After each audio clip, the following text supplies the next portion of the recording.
Wasn't here, but ready. Don't you have to be here to be ready? No.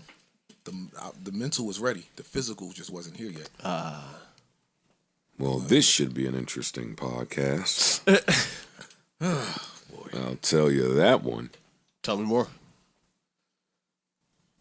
I don't know. I got to think. I guess we'll pod and find out, right? Maybe not. Maybe not. Now, keep in mind, I haven't spoken to anyone here. Ish hadn't even heard this Beyonce song yet. Of course not. But I'm the boss. How you doing? Happy Father's Day, What belated. they gonna do? They just gonna put some bumblebees in your shit. No, I ain't gonna put nothing on my shit. Mine either. I love the record. Classic. Let me just cue up designer. Somebody, Alex, how you feeling back there? You good? Good, bro. Erickson? Good. I was watching The Old Man, Still got to and you getting Zenjo today. That's the one with, what's his name, right? Some old dude. Yeah, no, Jeff Bridges, is that his name? Yes, Jeff Bridges. Yeah. It is Jeff Bridges. I'm watching Old Man. It's only 2 episodes out. Fucked me up while I was watching it. But I'm watching it, and let me see if I could fuck up this guy's quote. You know, sometimes the writers get in a bag in the middle of the scene with the lights dark in one of these prolific moments.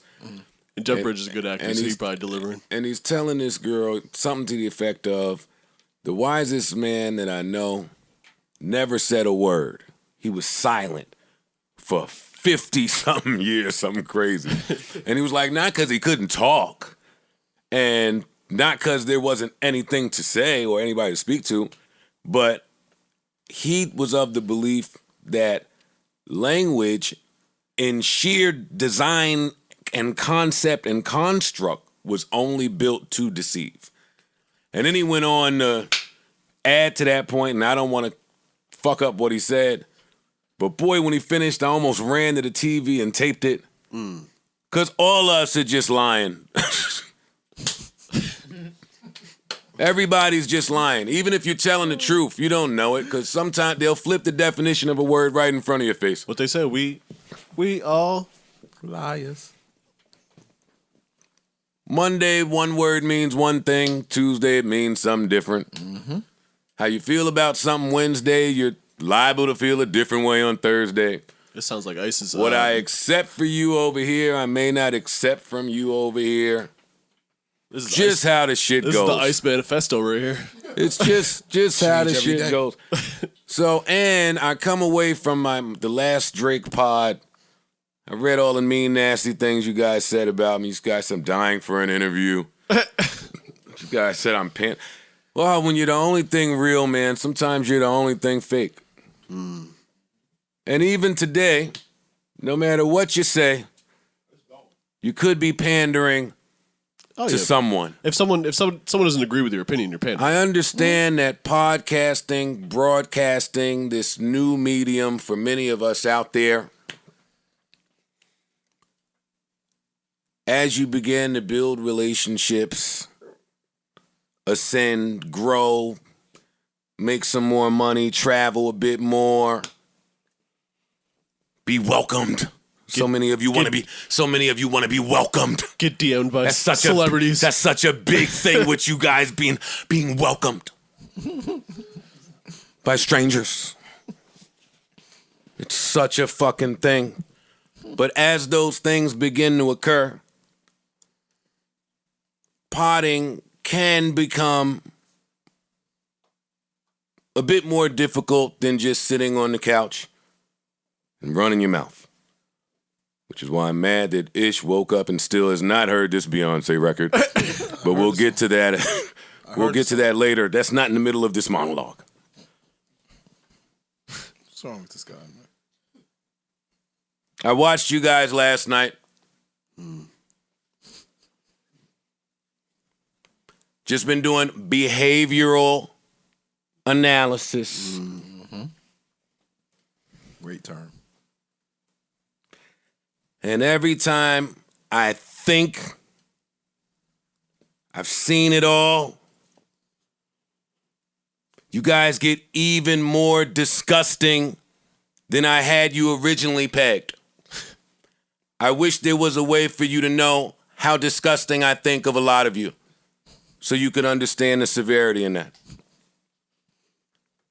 Y'all are nasty out there. It's bad. It's bad. It's just like, what the fuck is this guy talking about? I know what you're talking about. Yeah. All right, we're going to find a way to power through today. Respectfully. Always respectfully. Don't let any of that lead you to believe that I'm not really excited about the resurgence of dance/house music, because I am. I bought this. I mean, when it came out. Yeah. You know, when you get old, they say everything that was in and goes out comes back in at some point. That is true. And I guess that's the beauty of age, seeing some of this shit come to manifest. I was going to do my Jersey house set, but I did it recently, and I'm seeing a lot of Jersey house hate. I see it. I'm the only one that gets to wear this badge of hater because niggas have made choruses out of it. But you niggas is haters. I see the Chicago house music. I see it. I see DC trying to, you know what I mean? Baltimore. Be more. Hey, I feel like it's all family. Say something, nigga. You from Jersey? I'm listening to you. The fuck? What I'm supposed to say? These niggas scared to nod their head. They think they'll turn gay if they like the song or some shit.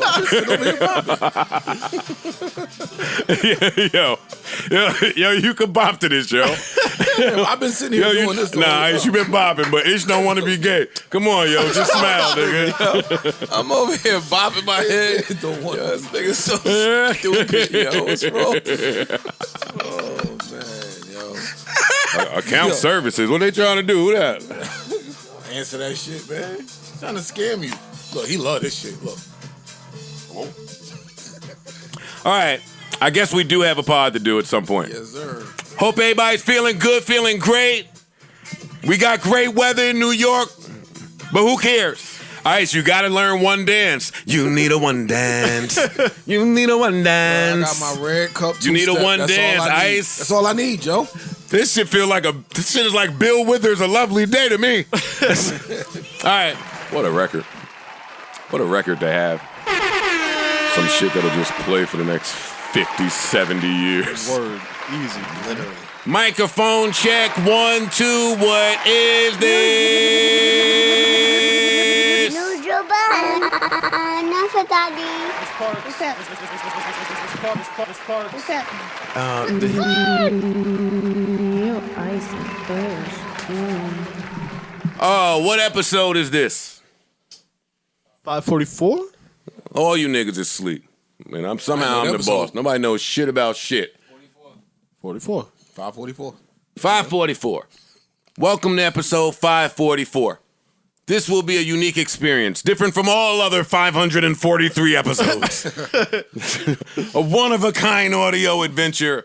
Parks is here, Ish is here, I'm here, Ice is here, Corey is here, she's been here, and the whole gang is in the back, right? Erickson, young boys, how y'all doing? Yeah. All right, everybody's feeling good, feeling great, feeling sir. excellent and amazing. Yes, Of course. sir. How was everyone's weekend? Give it to me in 90 seconds or less. Cool. Studio. Barbecue. Or 10 seconds. Wow. There you go. Ish, how about you? I want to hear about y'all Father's Day, man. Oh, my God. Did you get the flowers? Did you get that flowers? Did you get the flowers? Oh, like giving somebody their flowers? Yeah. Oh, okay. I did. I did. I had an amazing Father's Day / Juneteenth. I had a great weekend, though. And I guess that's what it started. Like Saturday, my baby gave me my gift. I was like, yeah, I got a gift. I was like, oh, shit, okay. Okay. All right. I like that. And that energy just continued for me. Great gifts from That's beautiful. great gifts. A lot of love, lot of appreciation from the people I knew. And I just had a good day. Went to eat in Harlem. Took dad out, my sons, my little brothers, my little sister. Nice. Boy, that was interesting. I never really think about my little sister's perspective in all of this. Like having to just go out with a bunch of niggas. I don't want to be around you niggas. I'm into different shit. Like, I'm smarter than y'all. She's very young, right? It's 8. Yeah. But she's smarter than... I'm sure. The girls are smarter than us. Like, that be happening from early. Yeah. And probably off you. That's why it's important for guys to, like, get smart somehow. Because if we just stay us, man, they'll wipe us out. They'll wipe us out. That's how the studio line stopped working. Or did it? Keep listening. Oh, man. She said a new spot looked like party time.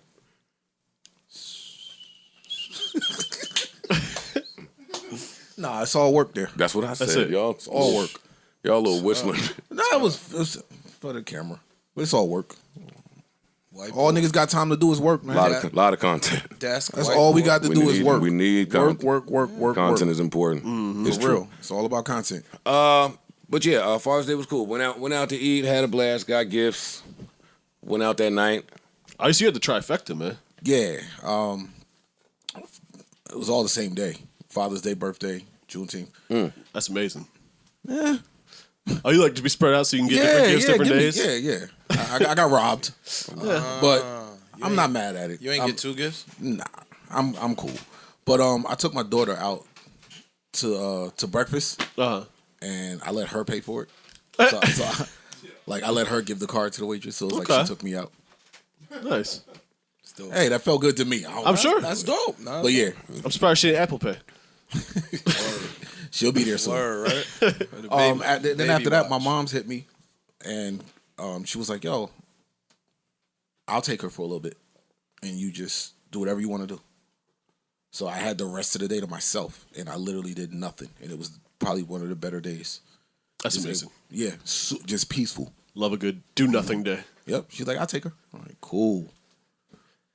No, that was pretty much it for me. Oh, I had a hosting the night before. My bad. Naturally. With 2 more coming up. Yeah. With 2 more. Wait. What'd you tell Ish? Not hostings, appearances. Yeah, these not hostings. It's a different rate. Yeah. Oh yeah, no, different rates on all of these. On all of these. Sure. Everything's sure, different I'm rates. feeling like a man wanna walk through. What's that song? Well, I didn't hear you. He said he be feeling like the man when he walked through. Oh, that's Rich Homie Quan. I'm not Rich Homie. You're Rich Homie Ice. Yeah, you are. No, I'm not. No, I'm not though. Getting rich homie ice. No. You are the getting rich homie. I'm not the getting rich homie. Getting rich homie Ice. Yeah, man. I'm not though. I mean, No, I'm really not. But yeah, I'm just working, man.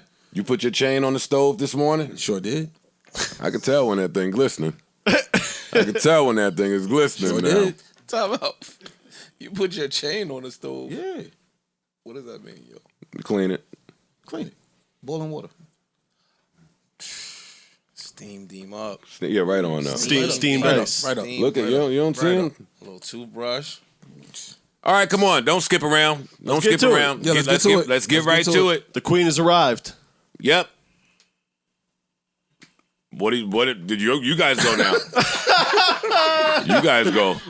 Talk, react. Pusillanimous.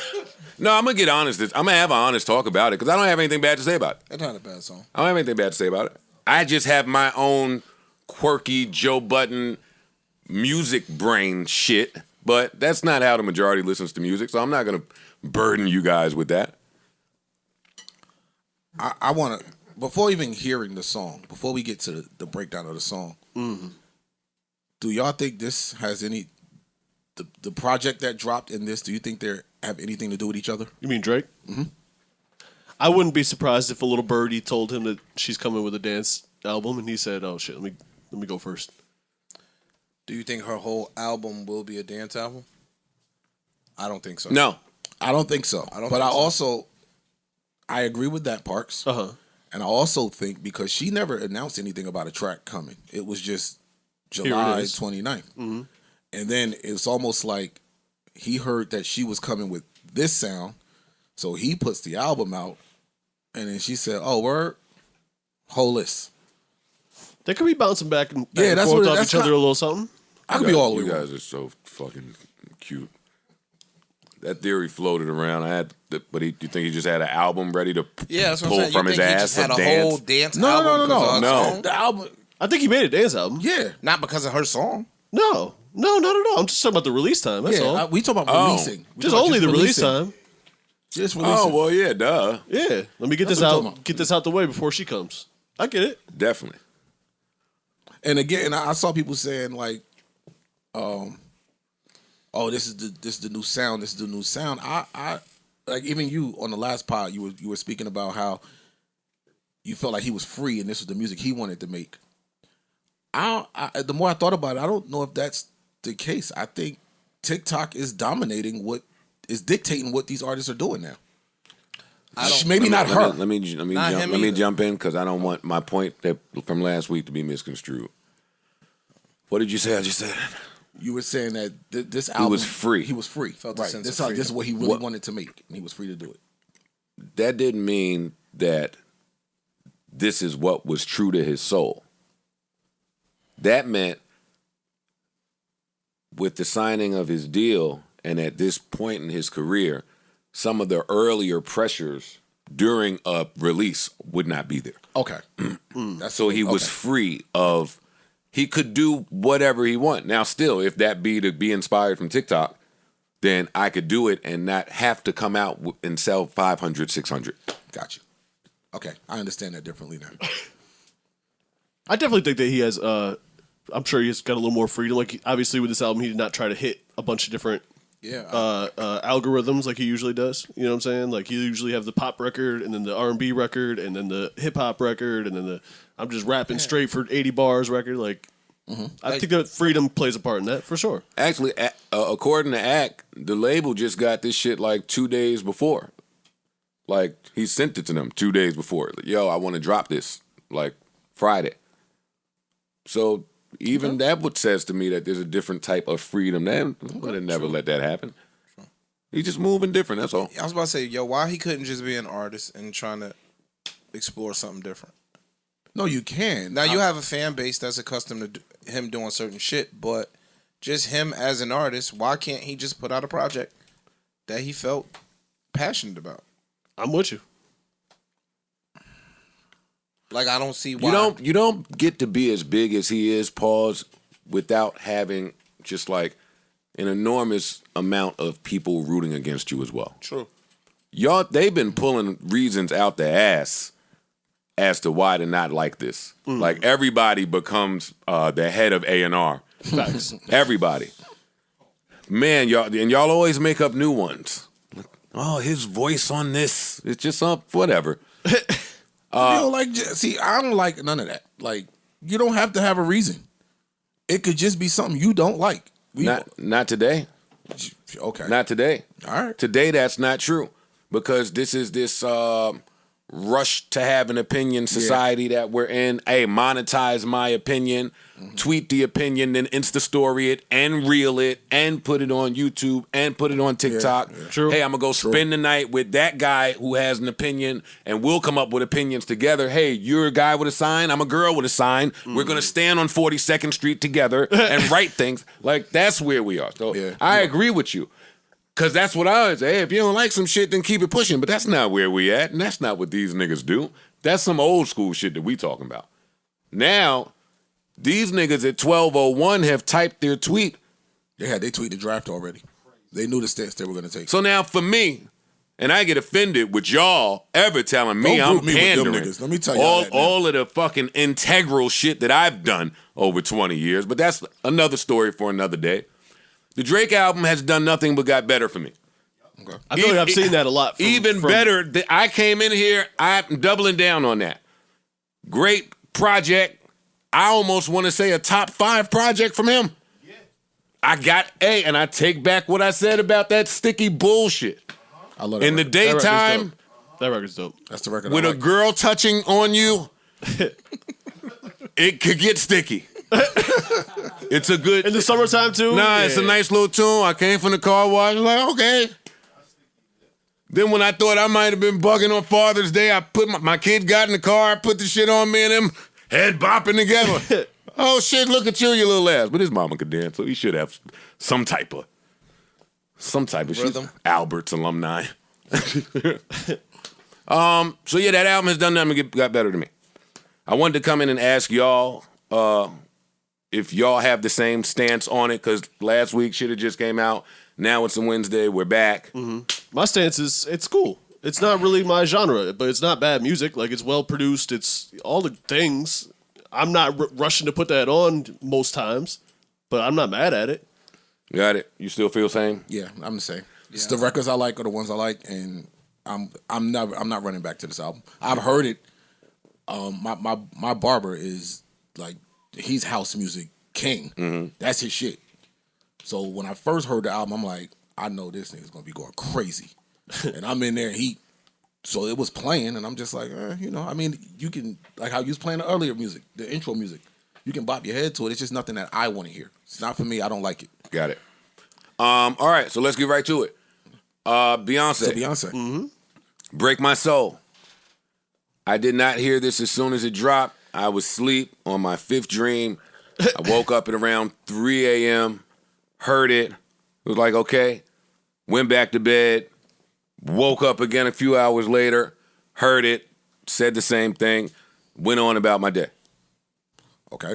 I caught a snippet first, and then the track itself came out, I guess about an hour or so before midnight. Mm-hmm. It went up on, I believe, Tidal and YouTube or something like that. Mm-hmm.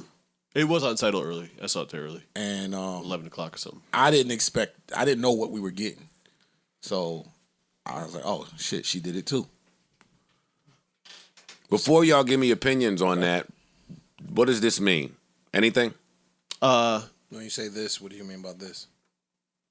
Two of the bigger artists leading with this This type of tune. I do think that there's some credence to the fact that TikTok is popular, and I'm not saying that these guys make art music for TikTok, but I could see them saying, I can hit that. I could do something like that I'd still can stand behind with integrity, but I'm going to do it my way. I can see that. What I've been seeing is this. We've been seeing for the last couple months, artists, all calibers, have been kind of saying the same thing. I'm being told I got to do something for TikTok. Mm. That's been the story all the way across the board. Yep. Whether it be I got to put a video out and I got to go viral, or I got to create a challenge that goes viral. For big artists too, not for nothing. Exactly. That's what I'm saying. Yeah.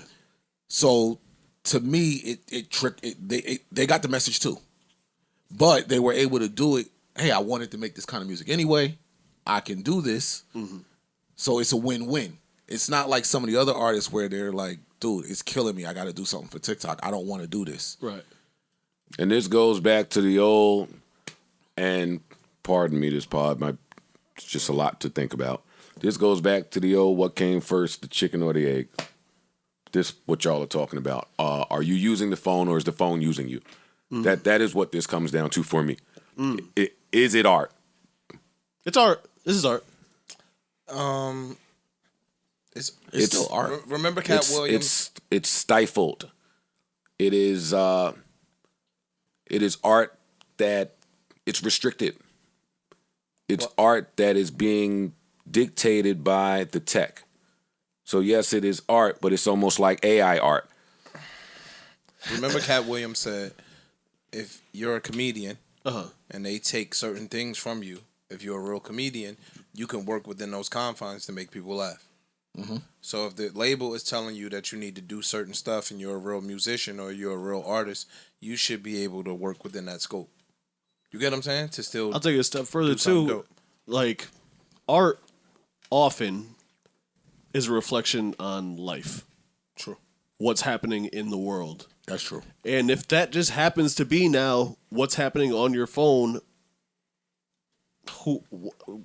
It's still art. It's still art, reflecting the times. Like, and right now TikTok is the times.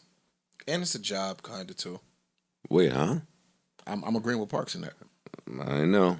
And I'm not going to argue with you guys. I just need that to be explained to me some more. If art is often reflecting the times, we can agree with that, right? What's happening in the world. 60s music was going off of what's happening Vietnam and all the shit that was happening in the 60s, 90s, same shit. I'm following.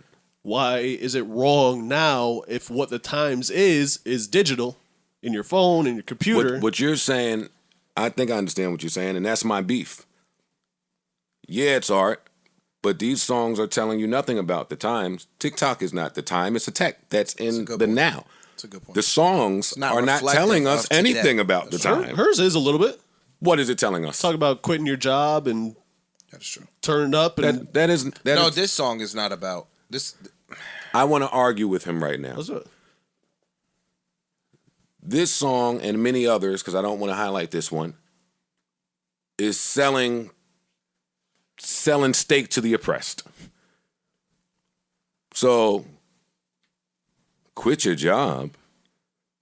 Do you think that's a new thing? That was a bar.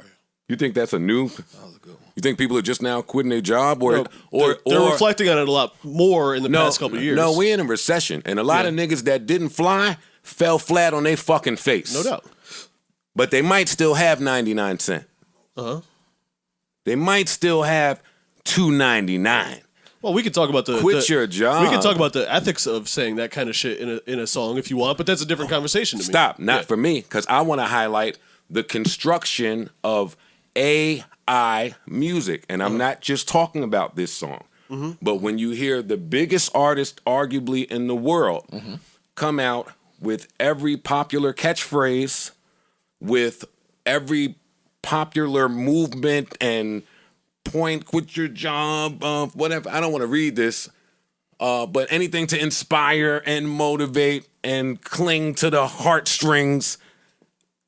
As a song maker, you hear that, the science in this song, from the music to the lyrics to the chorus to the artist.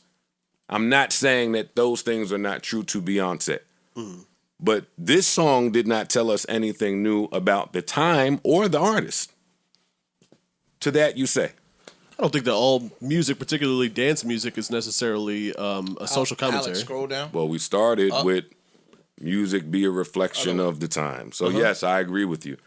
Dance music. Sometimes it is. Doesn't have to be that. I guess that's part of the reason. Let me toss to you in 2 seconds, H. And I guess that's part of why I do appreciate the Drake project so much. Because still on this dance project, he found a way to still deliver him and words that were true to him, which is the same shit throughout his whole career, but a different take on some of the girly shit. It's like, oh shit, that's unique. And not saying this is not unique. Because let me be clear, I think this is a smash. I think this record is a smash. I think you'll hear it everywhere. I think it leads to a lot of other conversations that probably need to be had, just about music and where it is, how it's being made, who's buying it, who are they marketing to, who matters, who don't. But go ahead, Ish. I'm sorry. You said it's giving steak to the oppressed. That was a dope line. I'm kind of in agreement, but let me just offer a difference of opinion, not that it's mine. What if this is being looked at as inspirational? You know what I'm saying? Like, get your vibrations up, get on your shit so that you could leave the job that you hate, that you don't want to be at from 9 to 5 every day. Like, step your game up. Type inspirational talk. Because that's the thing of today, too. You get what I'm saying? Like, everybody is on their entrepreneurial bag. Everybody on their get your frequencies up, get your this, get your that. So it is kind of reflective of today, in that we trying to push a certain level of excellence. Like, yo, fuck that 9 to 5 shit. Get your own, do X, Y, Z. And that would be great. You get what I'm saying? Like, that's where we are. So this could potentially be pushing that narrative or pushing that message. Which is in line with her. Yeah, that is true. No? So it's like, it's true to self. That would be great. Oh, kind of. But I do agree with you. This is it's going to be a monster. I mean, it's her, though, yo. Like, not for nothing. The same kind of thing I said with Kendrick. I like the song. It's cool. About it. 7.5. But she could put out whatever she wants, yo. And her voice is just so loud that it's going to be in Zara and Forever 21 and wherever the fuck you go, it's going to be there. It's going to be at Soho House for the rest of the year. No question. You know what I'm saying? So she kind of can't really miss. Yeah, some people work themselves to that point. True. Like, you know, they didn't start there. They worked themselves to that point where they can put out whatever the fuck they want, and their fans are going to eat it up. And it ain't a chump song. It's not a chump song. I'm just saying. I don't know. And you know she going to follow up with some bangers. I will say this, too. I've seen a lot of DJs, like, applauding the shit out of dance culture, dance music making a comeback. Because the past decade has been relatively low-tempo music. Girls decade plus. I saw somebody. Girls shooting guns in the club. I wish I like screenshot the tweet, but he said it was a DJ, and he said I could see the divide happening in urban party scene, because on one hand, there's people that's gonna hate this dance music because they want the trap sound. Yeah. And those places are probably never going to play any of these records here. Mm-hmm. And on the flip side, you're going to have dance parties back. Yo, and I think that's completely okay. Yeah, that's like fine. I don't think that the homogenization or whatever the word is of music is a good thing. Like where everyone makes shit that fits in the same sound and format. Like that's what I like about. Even though this is not my genre, that's what I like about the Drake album. That's what I like about the Beyonce song. Is please let's have a I want to go to that spot for the dance music. I want to go to that spot for the fucking boom bap shit. I want to go to that spot for the jazz. Like why can't we have that? I think that's dope. And both of them are getting older too. True. Like dog, even in us, we getting older. Like some of that shit I don't be want to hear. I don't. I know. I just don't be wanting to hear that shit sometimes. Like I don't want it. Yo, you go to the club, girls are shooting their gun in the club with the invisible gun.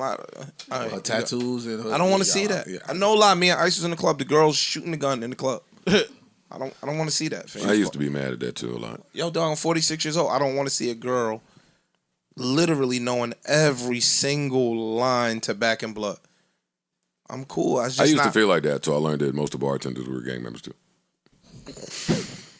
Talking outside of the strip club. I was like, y'all, hands up. That's real. You got real ops. Yo, this nigga said. You really was spinning. You clutch your because pearls. I came in here one day and went off, right? Yeah. I was like, yo, I don't want to see the fuck. You're supposed to be back there looking sexy. Oh. You mean you're... you repping. Oh, you got one. That's really your set you throwing up. I'm so slow, yo. They was throwing it up. Yeah. Man, Ice was out. They got ass too. Bro, they was throwing it up, bro. I ain't doing that shit. When I was growing up, we'd seen The Boss. And Lady of Rage. And Boss was pretty. Yeah. You know what I'm saying? Yeah. But she ain't have a BBL. She did not. And if she did, shit. She just had Dickies on. But it's cool. Nah, the Boss was thick. Wait, fat ass. Yo, Boss had a fat ass. Yep. Issue. We was good. You can't say that loud like that. But why? Yeah, what's the name of this? Scroll up. Break My Soul. Break My Soul. Y'all go quit your job. Go ahead. See what else be broke. More than your soul gonna be broke. Go ahead. Y'all go ahead and play with Nitro if you want. God's stupid, yo. I'm chilling. I'm chilling. The song is a smash. It's not for me. But you better get used to hearing it. Yeah, and get used to the sound. Like, I told you. No, Joe. The game is follow the leader. Get used to the sound. Here come the dick riders? Yes, 1,000%. They coming. Yep. They are coming. I can see you guys running the Sam Ash right now. Oh, my God. Nigga, you saw what happened when just, like, drill took off. Niggas who wasn't... That's true. Niggas became drill rappers and artists overnight. Yeah, and I want to say something, but I won't. What do you think gonna happen when they see this shit shoot to the top? Now I don't even got to talk about killing nobody. You drill niggas got the shortest of windows. That shit about over. Okay, and what you think gonna happen? Y'all can go keep dancing with Eric Adams if you want. It's over, buddy. In the next 5-6 years, might not be that long. I know. Yeah, it might not be. I know, but the writing is on the wall. That what? But again, So and that's government issued writing. That's not Joe. That's not Joe. That's government issued writing. Don't start hitting me mad at me. I'm just telling you what I'm looking at. Mm-hmm. And if you're an artist and you looking at it, you should be thinking elsewhere as well. Mm-hmm. They're not playing with y'all. The Dream says, I love making you guys happy, and even if for a second I can give anything of myself to help you get through a moment in these crazy times, I'd use my entire heart to do so. No one's fucking sleeping tonight. Beyonce, we have done something special yet again, my good friend. To your point. Yeah. It's a bumblebee and a rocket. She's her, yo. She's her. She's her. Like, yeah. She's definitely her. So you don't think the whole album will be dance music, though? No. Never. No. He don't really give you. She don't give you one thing. Sound. She doesn't. She doesn't. Like, I saw people saying, yeah, you hate house music, but you know Chris Brown dropping. I guarantee you he have something on there. I'm like, okay, Chris gonna give me 30 records too. I can skip what I don't like. True. That's the thing. It's not many people that's doing Wait, hold on. No, don't do that. Don't do that? Because you have music talks that I won't even bother to have. No, I used to be arguing with these niggas. Say something to me about something. Be on alert. Laying their head down at night, sleeping on their pride. Be on alert. Listen. Alex, you heard what he on, right? He acting bad. Nah, he bugging. Yeah, nah. Jesus, that's beautiful. Few more days. Yeah, you stupid, yo. No. Yeah, because these last few Fridays and shit is like blue balls on the new releases. Pause, man. Like, you get up, you get excited, and it's like, all right, that's what we doing. All right, cool, I'll take it. Not Friday. Nope. Chris. No, sirree, Bob. No. Hey, all year we've been doing fire drills. It been getting annoying, right? All your classmates get up, single foul. Single foul. Miss Johnson got to walk y'all all out the building. I used to do them shits and say, I got to set fire to see if this shit works. I got to see if this, because I don't think this is an effective way. That shit ain't going to happen like this. For us to escape. My brain been a mess, yo. Friday, real fire. Mm-hmm. Real flames. Inferno. Bad. That? You're going to text that shorty that you don't speak to no more. That's sleeping on a pride. He about to bug out. Listen, man. Oh, man. So, yeah, like I said, he can put some house on there. Not just that. So, music is music, dog. Even if he did some house shit, it might be a slap.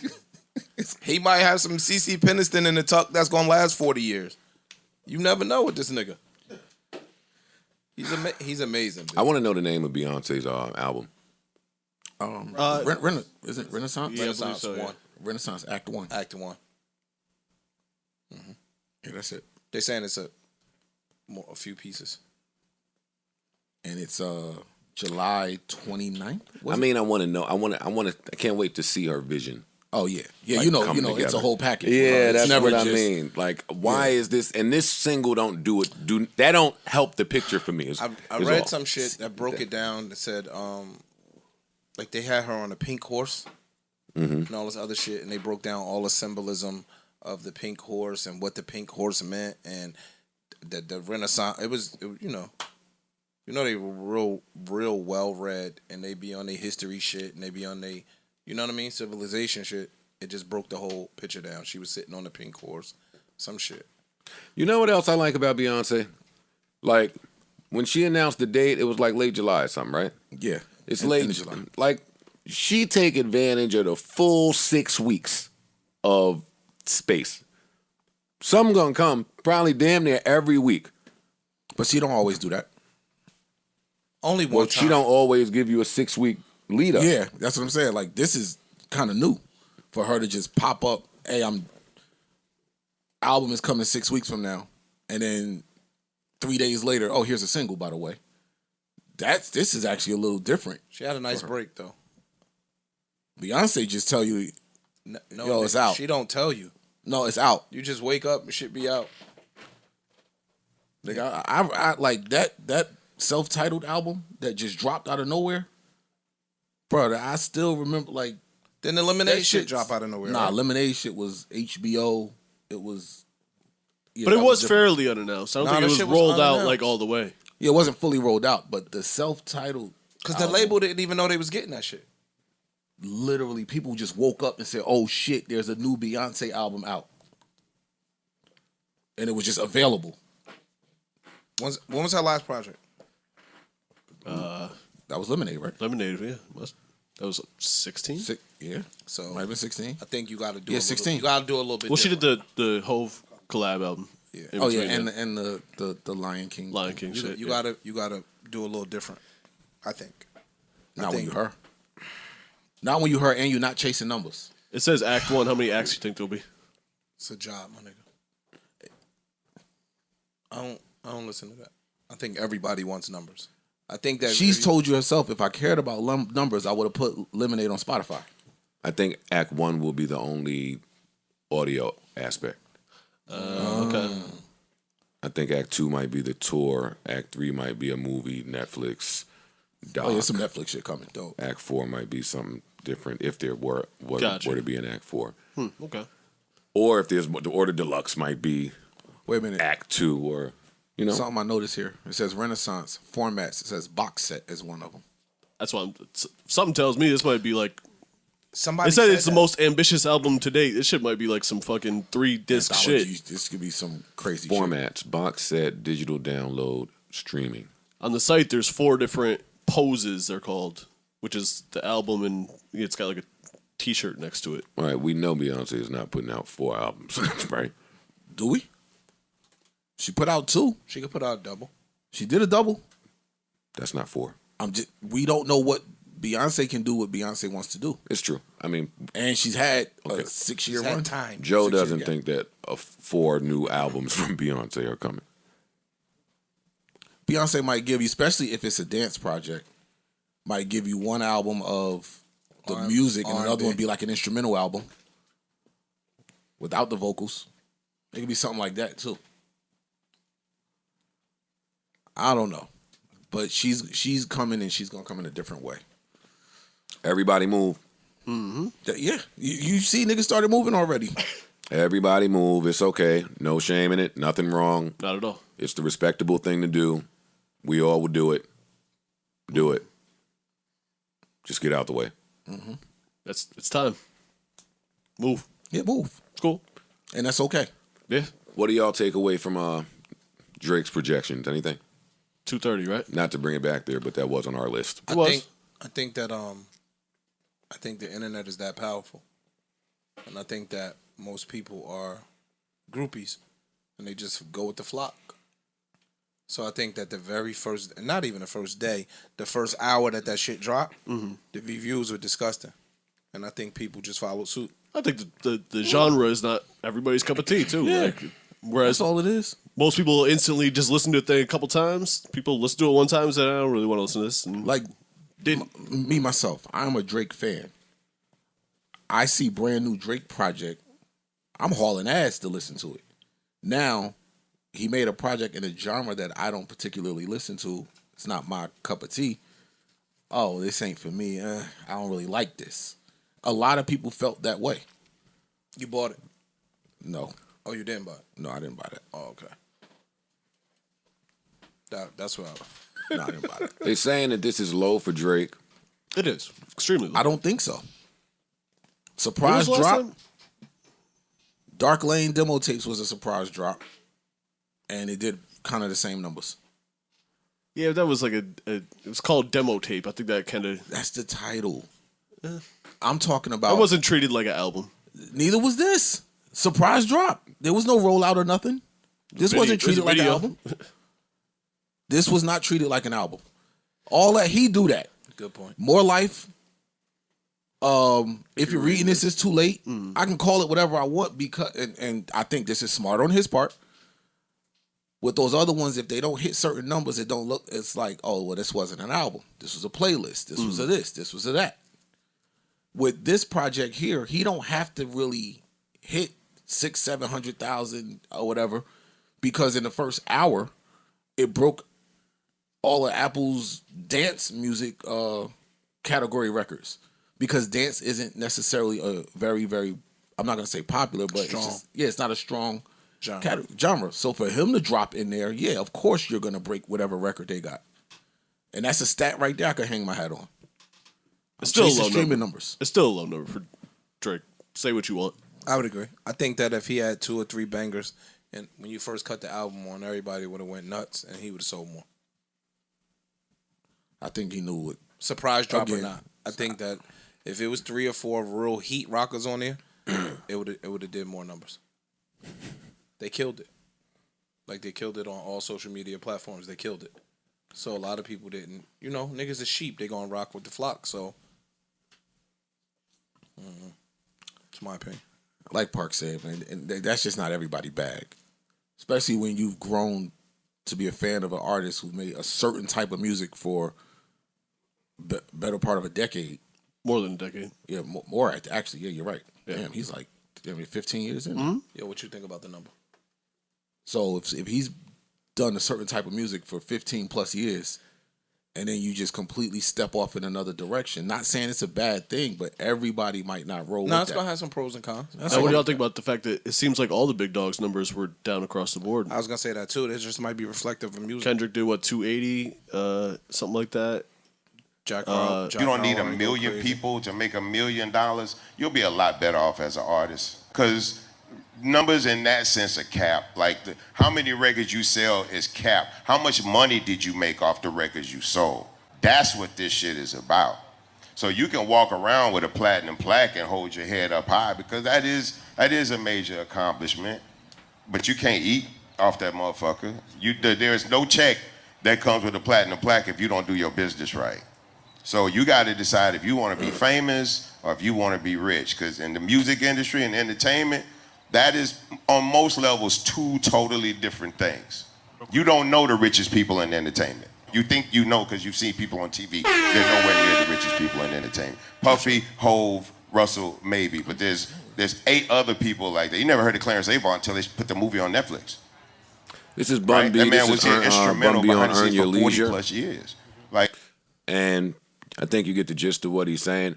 What Vince Staples was saying. For me, yeah, Vince has said it. A few people have said it, but I don't think it resonates the way that it needs to when you have the vast majority of people out there, and they'll say I have a cape on, but fuck it, saying that these are low numbers for Drake. Okay, but with all things considering, right? Like, what does that mean?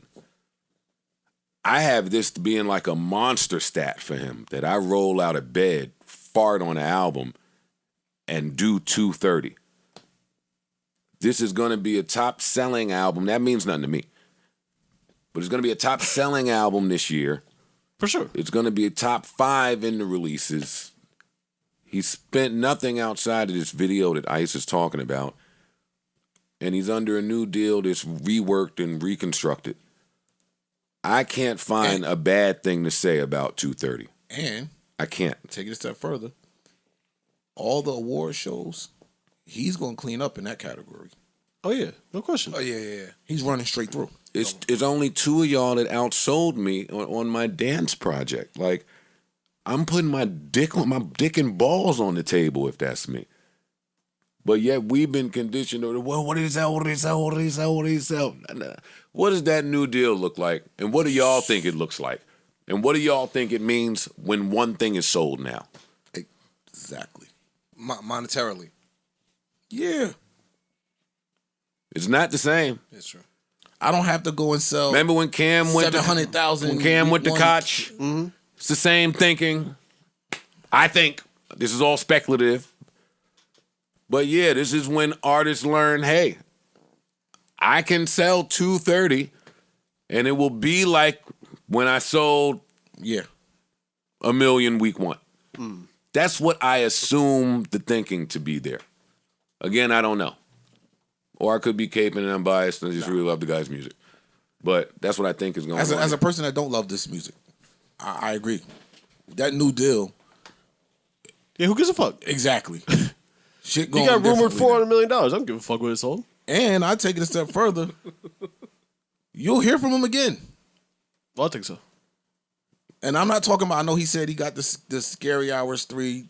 That the last Scary Hours was what 2-3 records. I'm talking about. We're gonna hear from him again. And that's where y'all better shut the fuck up. He might put another project. That's what you're gonna hear from him again. Y'all better shut up. Because now with this deal, what this project tells me is with this deal, I could do what the fuck I want.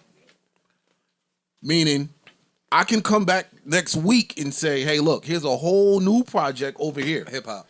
Yeah. Yo, we was all watching the Bulls 3-peat, 6-peat, whatever the name of the doc was, and we were all laughing like a family together online at all the times that Michael Jordan was petty because it's like you was that petty. Like you was petty to Orlando Woolridge, like you was just petty. You was petty to everybody, your teammates, 12th man off the bench. But we loved that shit. We was laughing at it every time. That's Mike said, part of, and I took it personal. Oh yeah, we was having a blast. Yep. That's part of why I've been having a lot of fun watching Steph Curry and how petty the Warriors have been. Man. They remember all that shit y'all said. Mm-hmm. Steph remember when, and I remember this episode in August when y'all said he wasn't gonna win no more rings, Kendrick Perkins, and I was like, huh? What are y'all talking about? Steph remembered it too. Who knew that the greats could be so petty? When Hove was dissing me, it felt like every other year. And the fans just kept saying, Joe Budden, shut your bum ass up. You think fucking Jay-Z is thinking about you? And I used to say, if you only knew how petty the fucking greats were. It's part of what y'all makes them the think greats. this nigga is not reading what y'all is saying about this dance music. Oh, he is. Yo. You see the merch that he was showing, putting up? I need that shirt. That shirt's hard. I was gonna hit him to get the shirt, but I ain't want him to think I was trying to diss him. But nigga, it's your shirt. But I mean, your old shit do slap. Huge fan of your old stuff. I like the new shit too, but that's a funny shirt. That's a hilarious shirt. But he's gonna be on y'all ass on Spooky Hours. I don't have nothing to say about what Dave said, but it confirms what I said with that whole birthday shit. What birthday shit? Dave Free, the co-founder of PG Lang and Kendrick's longtime business partner, calls Drake petty for dropping the worst album of the year on Kendrick's birthday. Petty ass nigga dropped on Dot birthday just to release the worst album of the year, is what Dave Free said. Dave, shout out to you. Kendrick, you, Drake, you, all parties involved. Just doing my gig. The gig is the gig. I don't want any smoke. I didn't even know it was real smoke. Word. Me either. Until this kind of confirms. I didn't even know Dave Free had a Instagram. Me neither. He's got like 1,000 followers, private page. Someone snitched on him. But here come the blog, starting trouble. Well, Dave said this. I was about to say, starting what? Yeah. I ain't like that shit the blogs did to Puff. What they did? Oh, yeah. Ain't nowhere in that song did he say nothing about that young lady. And here go the blogs. Puff sends shots at his ex, such a. I'm like, wait. Her nigga sent the shot back, though.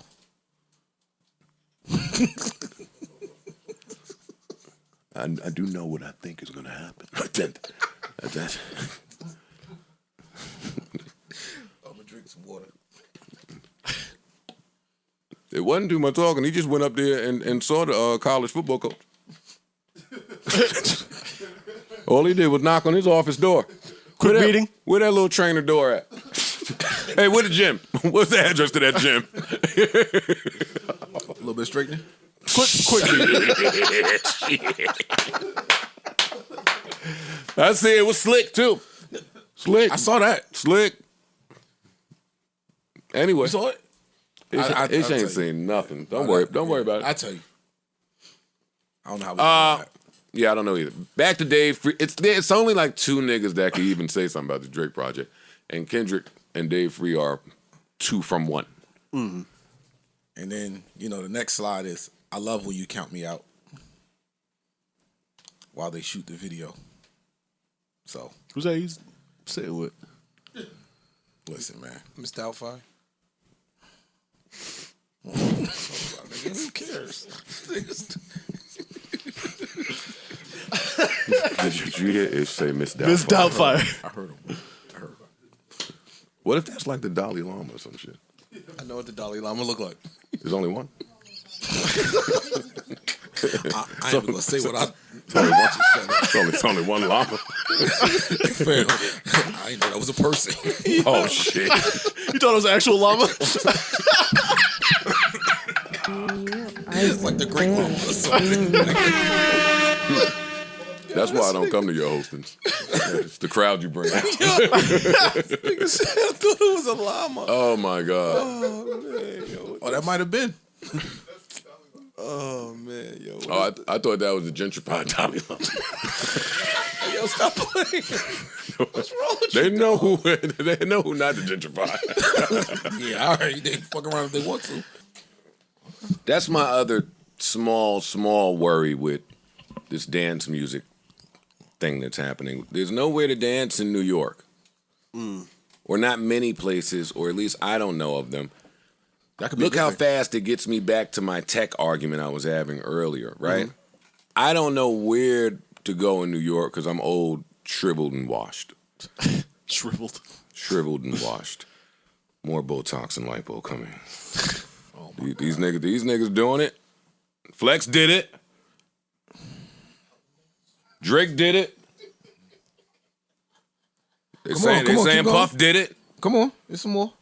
Who else did? Oh, what's my man? French. I didn't even think of that. French did it. I didn't know if he did it. Why niggas can't just work out and look good? He did it and rolled the whole album out off of it. I'm gonna do it. We're gonna bleep that I ain't out, gonna do it. I ain't saying none of that. I ain't gonna do it, but these niggas making you think about it a little bit. I'm going to get. I started eating less red meat for about 2 weeks. I still weigh the same. I weigh the same shit. And I'm going to bed off fucking chicken Caesar salad and shit. Stepping on the scale. Still fat. You got to hit them stairs. You and Corey. Yeah. You got Lex Luger with you? How many days of my week you want me to spend with Corey? How many days of your week do you spend with Corey? You just writing off my days, huh? Just sending them off into the wind. I ain't say you got to go every day. Run them by yourself, nigga. 4 days a week. I'm skinnier than both you niggas, so y'all stop talking to You me. ain't skinnier than me. What's your point? I don't even understand your point. Anyway, back to my point. So who knows where to go to have fun in New York? You know how I find out where to go now? You guessed it, TikTok. Really? I didn't know. I had no idea. That's crazy. But that's what it is. Yo, we got to stop. I know we've been talking about TikTok and from a musical standpoint, labels, but everything is there. Information. Yeah. Just information. Instructional vids, how to cook, how to build, everything that I was going to YouTube for, it's over there. I could see why people are threatened, and I could see why people acquiesce. But I thought it's only 1 minute clips. That's why it's actually working. No, I'm saying, but Joe's saying that they got like how-to videos, Yeah. but Yeah, they bust it down. They get right to the compressed point. into 1 minute. How did it? Yeah, quick edits. Hey, It's difficult you got to do it. There's still an art to that. For sure. Yeah, that's Like hard. you have to learn how to do that. it ain't just kid dances and shit. Basically, the way it was explained to me, they took YouTube and Google and mashed it together and made it for a person with a very short attention span. which is half of the new world. Which is most of, yeah. But anyway, moving right along. We got a versus coming. Wait, before we get to that, okay. Lastly on Drake, I am so glad they kicked that fake Drake nigga out the club. I watched that video 90 million times. Enough for him. Get on with your fucking life. No, did you see? Go do something. Did you see his video where he FaceTime Drake? No, I don't watch his content. Even that. I don't look for him. I don't want to see him FaceTime nobody. The shit popped up. It's all over the timeline. Go away. Go away, yo. Huh? Think he was getting money? Nah, he FaceTime Drake and he's talking to him and he, big OVO ting, shit like that. Drake banged on that nigga, man. You lying. He's like, yo, we still putting the record out. Yeah. Boop. Quick. I'm really happy they kicked him out the club. See, because some things go along with being the megastar that is Drake, which is sometimes you'll get to a venue where there's somebody in there that don't want you in there. And that's when you got to have all the mob ties and all that other shit he be rapping about with you. And you don't. Mm-hmm. It's expensive. Then the other part about that is, like the gentleman said, there's a lot of people that really know this guy and like this guy. So why, and some of these niggas happen to be real niggas. So why am I about to share a space with you? I'm not. Yo, get him out of here. Oh, round of applause, yo. Yo, go be yourself. That's already a bad problem in hip-hop, niggas not wanting to be themselves. Now we paying niggas to be somebody else. Yeah, that's crazy. No. Get him out the club. I'm with you. And you and your man. See, and when you start pressing niggas, they can't do nothing but smile and look goofy. Bring back pressing niggas. Without rapping about what you did and how you did it and how you got to the final result. Yeah, don't say nothing. Nothing. Just bring it back. Get out the club, goddammit. Handle business and keep it. All right. Ice wants to get on to Omarion versus Mario. And you can't spell Omarion without Mario. Points were made. I'm picking Omarion. Landslide. Yeah. Mario's my man, though. Yeah, no disrespect. I'm sorry. I don't think it's going to be as much of a landslide as we think. It's going to be more? Nah. Stupid, yo. Well, what do you think? No, let Ish say something. Tell us more about what you think. What you think? Break down the discography for me. Break it down. I must not be hip. 12-8. Oh. No, we didn't ask for your score. Tell us why you feel like you feel. I just think that Mario got joints. And I think they're going to go over well. They in L.A., so Omarion is going to be King Tap Dance out there. Fam, they could be in... No, he going to beat him. He going to beat him, but I don't think it's going to be as much of a landslide as y'all. Okay. Just my landslide. Yeah. Okay. Yeah, and they got an undercard on this versus. Who's undercard? It's a boxing match? Nah. It's a tag team. Ray J and Bobby Valentino versus Pleasure P and Sammy. Now that's a mop up. LeBron picked these teams.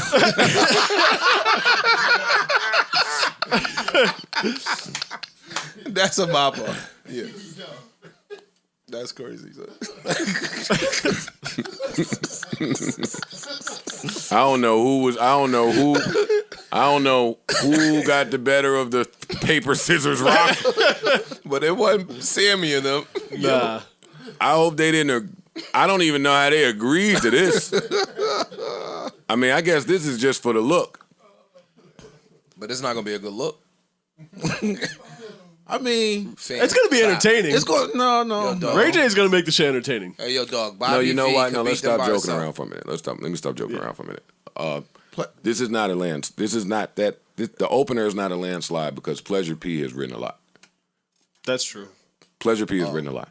Well, I'm asleep. And Pretty Ricky got a lot. Pleasure P probably could face either one of them by himself. Not his pen. Not both. Yeah. Okay. Well, and he's performed on some records. No, he has. I'm not disagreeing. I Yes. It's me. I know. I'm just saying. Because once you get past Ray J, Sexy Can I, One Wish. I'm throwing Boyfriend in there. Wait a minute. There's one more from Ray J that you have to get by. But it's about 4 or 5. Now bring Bobby V in there. No. Oh, okay. Because that's not right. Sammy a little while ago was looking for Versus Smoke alone. And he talked with a lot of confidence. I won't diss him because I love Sammy.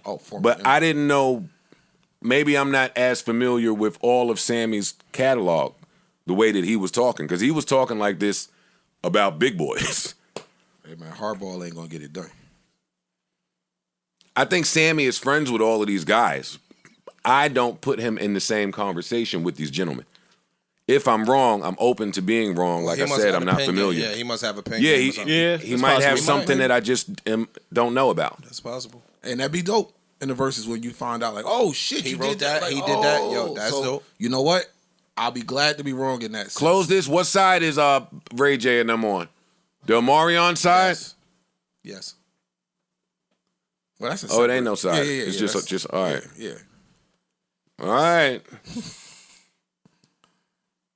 Bro, Well, tomorrow it might as well be 420. Cause somebody getting smoked. A lot of a lot of niggas is getting smoked. Yeah.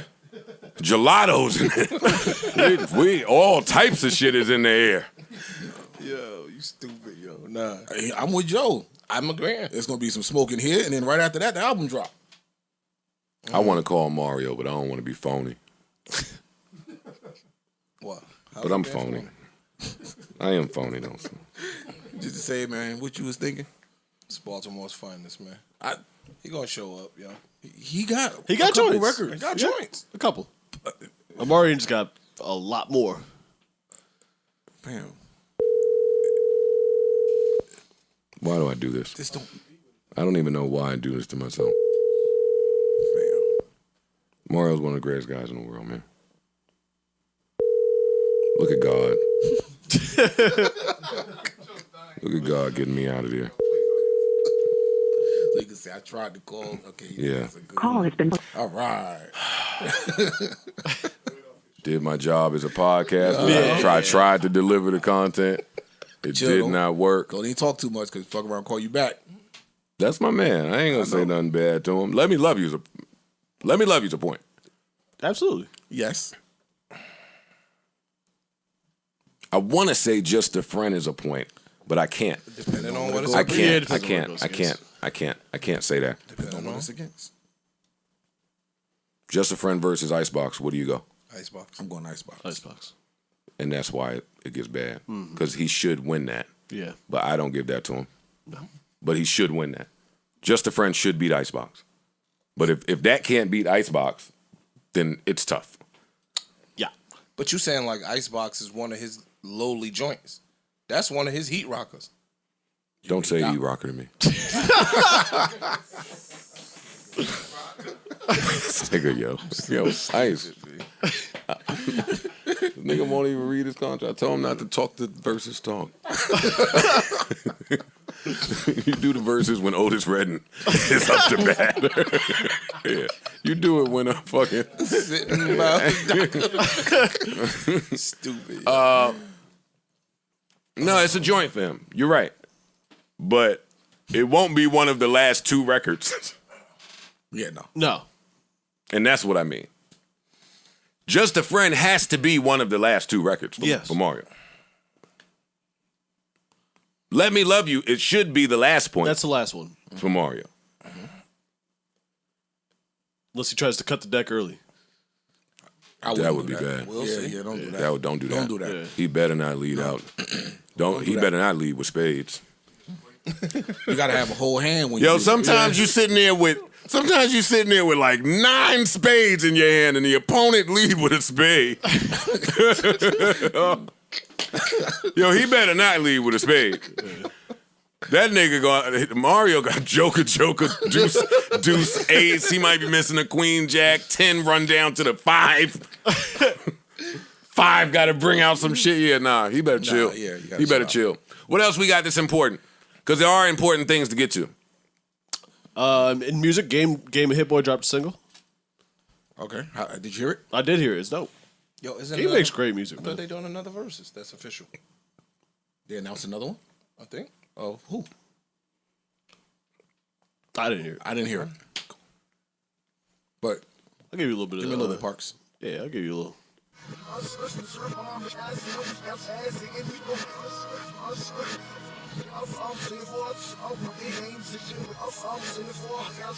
Turn this off. Sounds dope. I'm looking forward to this project. That's exactly why I retired right there, boy. Why you say that? You couldn't put me in no studio on that beat. Come on. You couldn't do that. It would be a bad day for people, yo. I wouldn't come out for a week. How long would the You track would just be? let that beat rock for 5 days. Y'all could just leave me and I'll call you back when I'm finished. That? How long would the track be? Depends. Can we drop the drums out, add some piano? We got the stems We now. add some. Yeah, do we have the stems? Hey, can you call the guitar dude? You get the guitar dude. Hey, can you call the guitar dude up? We might get like 9 minutes out of this. them chords. Oh, I'm a sucker for chords, yo. That's why I said cut up. No, I don't. It don't matter what he's saying. I can't hear what he's saying. I can't hear what he's saying. He might sound like it's hard, but shit. Damn it, Hit Boy. Hit Boy is in. That nigga got off this couch and went and did that. Yeah. Well, he told us he had like a whole million songs with him. Rub this shit like the Apollo tree. Shit. Nigga got up from right here and did something like that. You get one of those, you might really. Yeah. I get one of those. That'll be the most expensive single ever sold. $99. Yeah, up shit. 99 cents up my ass. Oh, I can see the chicks in the blogs now. Joe is bugging. Yep. Shit get crazy, man. I think I could sell a few $99 singles if it's 9 minutes. Yeah. I'm telling you something. It'll work. No, it'll work. And once they hear this, they're going to be like, yo, I got 99 for it. Mm-hmm. Yeah, but then I got to raise the price. See why niggas is phony? Yo, shout out to Game. That sounds hard. Shout out to Hit Boy. Yeah. That sounds hard. I want to hear this. That sound. I don't need to hear that in the bigs. That's coming next week, I believe, right? Is it really? I believe it was dropping next week. I'm not sure. Anything else? Anything else in music? I don't believe so. Nah, I think that was it for music, bro. Y'all real no, there wasn't. I know there's more, but y'all real slick sending me out on the ledge for the what was that? On the Dave Free shit. Y'all are cute. What you mean? Nah. Did y'all give a take on that? No, it sounded rather silent to me. For the biggest artist in the world who versus the other biggest act in hip hop who hasn't dropped in 5-6 years, and now his partner of the new company is calling out some shit. Like, y'all was a little too silent on that one for me, especially as someone that pays you guys. I mean, look, what you wanted to say? We saw it. Like, I don't want to say anything. I just want to dock the pay. I don't want you to say a word. Look at Alex. That's y'all man. Wait, hey, you hear your man back there? Oh shit! That part not in my contract. Yo, if y'all don't have nothing on it, we can skip it. He had beef. You was speculating all these years. It's always been the speculation. But now we're still not saying beef, but that's spicy. No, that's beef. It's spicy. And that may spicy. lead to more. Nigga, that's beef. More beef. That's beef. Which would mean I was just 2 years or a year and a half early on it. That's beef. All right, so and y'all saying Drake petty too? Oh, well, no, sure. Drake, no, he's petty. Which means a comeback is coming back. He always comes back. No, he has. Yeah. There'll be some free bars Right. snuck in somewhere. Mm-hmm. Trying to acknowledge. No, he's petty. Yeah. But all right. So, do y'all think the video? You think there's anything in there to address this? Which video? The one that they were shooting? Because he said, "I love when you count me out." Nah, and put that in there as if I don't think so. No, okay. You think this gets addressed? I don't watch videos. I think that Drake will address it. I don't know if Kendrick addresses it, unless. No, I'm talking about Kendrick addressing it. No, because if for Dave to say this, obviously. Dave has a private page with 1,000 followers. I'm pretty sure that he didn't think that no one was going to see that shit. Well, he could have. I feel you, but rolling with that. The way they move, particularly that anyone affiliated over there. But this is not they. This is PG Lang. I get that, but I'm just saying but for Kendrick Parks knows. to say, Kendrick knows. I'm with you. Yes, I'm with you. We don't put nothing on anywhere unless we know you it's got one go. follower. Yeah. Somebody gonna push it to somebody. We're not doing a fake page and putting nothing out. They don't move that way. All right, come on. Into more interesting news, we have H.E.R versus MBK Entertainment. That's Jeff. Shout out to all parties involved here. Yeah. But this is interesting. It's very interesting. H.E.R filed a lawsuit in California based on the labor laws. I'm not reading. This is off my head. Here we go. I can read it. According to legal documents cited by the Blast, H.E.R is suing for the declaratory relief and violation of the Business and Professions Code and seeking to be released from her contract with MBK. The lawsuit was filed in the Superior Court of the State of California and Los Angeles County on Thursday. Wilson's releases under the name H.E.R. all have been released under the MBK logo and distributed by Sony Music's RCA Records. It is unclear whether her dispute extends to her management contract with Robinson, who previously managed Alicia Keys.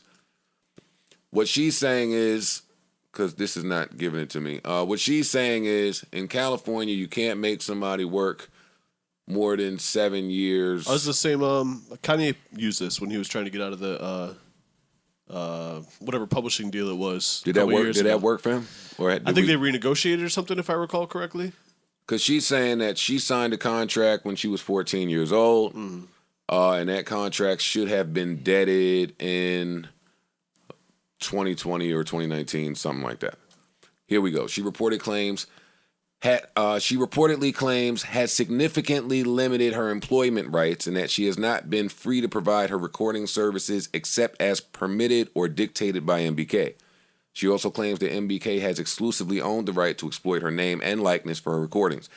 See, this is where I shut up because that sounds normal. Yeah, it does.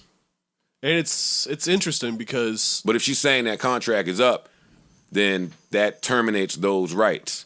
So you should no longer have the right to do those things, and I guess that's what the dispute is. It sounds like it probably was... It sounds like it was probably... I'm sorry, you're good. No, go ahead. It was probably, if she was 14 years old, brand new artist, I know she had like a little bit of a name and buzz around that time. It was probably not a favorable deal at the time, and now she's her. Okay. And is probably trying to negotiate her way out of it, similar to what Kanye did with the publishing shit before. See, I'm lost on that because, okay, so you're 14, so I'm guessing your guardian or someone signed, you signed this contract. Yeah. And from what I was reading, it says the documents reportedly state that the contract makes her an exclusive employee for an initial period, which ended the later of 15 months after May 19th, 2011, or 12 months after the commercial release in the United States of her first album under the contract, and up to 5 additional option periods for more than 1 year each. So it's like... That tells me something, because remember she dropped EPs for... The first 5 shits. It was all EPs for a minute. She didn't drop her debut album until 2 years ago or whatever, right? Like that last album was her first album. But even that, no. I thought the first album was just at some point amalgamation of all the EPs. Well, that's where this gets tricky. Yeah.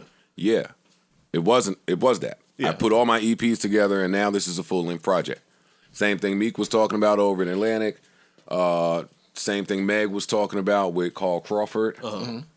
If you are under a production company or just a different company has access to your rights, we have to mutually agree or not mutually. We have to decide whether this is an album or not. Yes. Or an EP, or whether this serves to your contract. This counts. Like I was putting out independent project after independent project. My publisher said, "What'd that mean?" We don't have no language on that. And that's a mixtape or some shit. But wait, no, it's original music. Well, so what? Until they call it an album, it's not album. Yeah, these definitions changed with the snap of a finger. At the whim of the record label, it seems like, or production company. Yeah, but I like to see more artists being able to go and fight for their rights. She also claims that in his role as manager, Robinson fired the law firm that first represented her, and alleges that Robinson caused his own lawyers to represent Wilson in the negotiation of subsequent contracts, including publishing and touring agreements. She then alleges that those lawyers took 5% of the deals they negotiated, but did not have a written fee agreement or a conflict waiver signed by Wilson, and said that they performed the services as a favor to their client Robinson, who was paid 20% commission for each of those deals. The old double dip. It's Jeff. Music industry games 101. And no disrespect to anybody, it is what it is. Not at all, because that is, or not is, but was common practice for a long time until artists got hip. We had to learn that. As I'm sure she has, which is why we're here. Yeah. So good luck to her. I didn't feel good reading that as a fan of her because it holds up the music. Mm-hmm. I cannot say when we'll hear from her again, at least until this is litigated or settled. So what's the long game? They said after her first album, another 5 years. 1 year options. 1 each, year, right? yeah. 1 year options, and I'm assuming he has the option to exercise. Pick up the option each time. So I'm gonna pick up an option for another year. Pick up the option for another year. So again, in essence, 5 more years after that first project job. You know what's also interesting about that contract, that initial contract that she signed at 14 was signed by Gabby Wilson for Gabby Wilson. There was no her. Right. No, they touched on it. What did they say? Go up. No wonder who owns the name Her. And is there a contract for the name Her? Right. Her? That could get sticky. That could get sticky. That's a little different there. She made. Because I'm positive that Gabby Wilson. Hey, go check to see if Gabby Wilson put a full length project out in the United States. I'll check right now. Good. I want to say that she did. Because if that did, then that changes all of this. And that's what I'm saying. And again, I'm minding my business. I don't have any information here. I haven't spoken to anybody. And this is all tricky. Well, I mean, I only see a single. She did put a single out. Yeah. What year? 2014. No project though. No project that I see. The wild shit about that is, you know who would have had to say whether an album came out or not back then? MBK. It's scary out there, yo. Damn. It is scary out there. And that's what Meek was saying, too, about Atlanta. Yo, I'm ready to drop right now. Yeah, but no. We're not ready. Mm-hmm. And they killed mixtapes. Who did? No, I'm just saying. In general. Yeah. I want to come in here. I want to do like a 10-part series. And I really want us to put our brains together and divvy up each tier with each artist that is relevant to music. I want to do that. And after we do that, I want to go about trying to find out the brand deals associated with each of these acts. That's what I want to know. When you say about each tier, what do you mean? Like, I mean, I want to know who's tier A, act A, prominent artist for a label. I think that would mean probably 300 and up. Yeah. 300 albums and up. You had to break that up in genres, though, no? No, I'm only talking about rap. okay. Oh, okay. I'm talking about the rappers. I'm not talking about the singers and all of that. Okay. Just the rappers. Like, there would be a 300 and up tier. That's where it gets tricky because you want to put Future in that tier, but I don't think he's done that yet. Or you just want to say platinum or double platinum tier. I don't know. Okay, I got you. I get what you're saying. And then the B tier, I think, would be tough. But I was watching TV and a Sweetie commercial came on for some whole other shit. I forgot what it was. It wasn't the Ranch Crocs and it wasn't the Happy Meal? Bruh. No, it was some other shit. And I said, enough is enough. I got to know. Y'all tell me what every sports athlete's off the court, off the field endorsements are. If y'all start doing that with the rappers, it'll give me more information about what's happening with music. Mm-hmm. I told you what it was, and you can see why the music is suffering. And this is why people sell their likeness. You can see why. Because I can't sell a Happy Meal without you. This is why podcasters take the bum ass $500,000 ads. Because you can't sell a Big Mac without them. It's the same shit. Yeah. That's nasty. And but I get it. This we had that before. Most people are not at a level where they can turn that down. Yeah. I know. You know what I'm saying? Like, most jokers not at a level where they can turn that money down. I know, but we have to understand what it does. We have to understand what it does. That's all. I mean, it's been that way for years in every business. Magic turned down America is Magic greed. turned down the Nike deal. Greed? What did I say? The three things: greed, commerce, and something. I don't remember now. I was on a Patreon episode, but in the history of America, is going to always. You're right. But that don't mean it's a gift and a curse. I agree. There's a gift and a curse. Like for me, I would like for Beyonce to dictate things without having to think about TikTok. Y'all see Dave Chappelle just turned down renaming the theater. The theater. Yeah.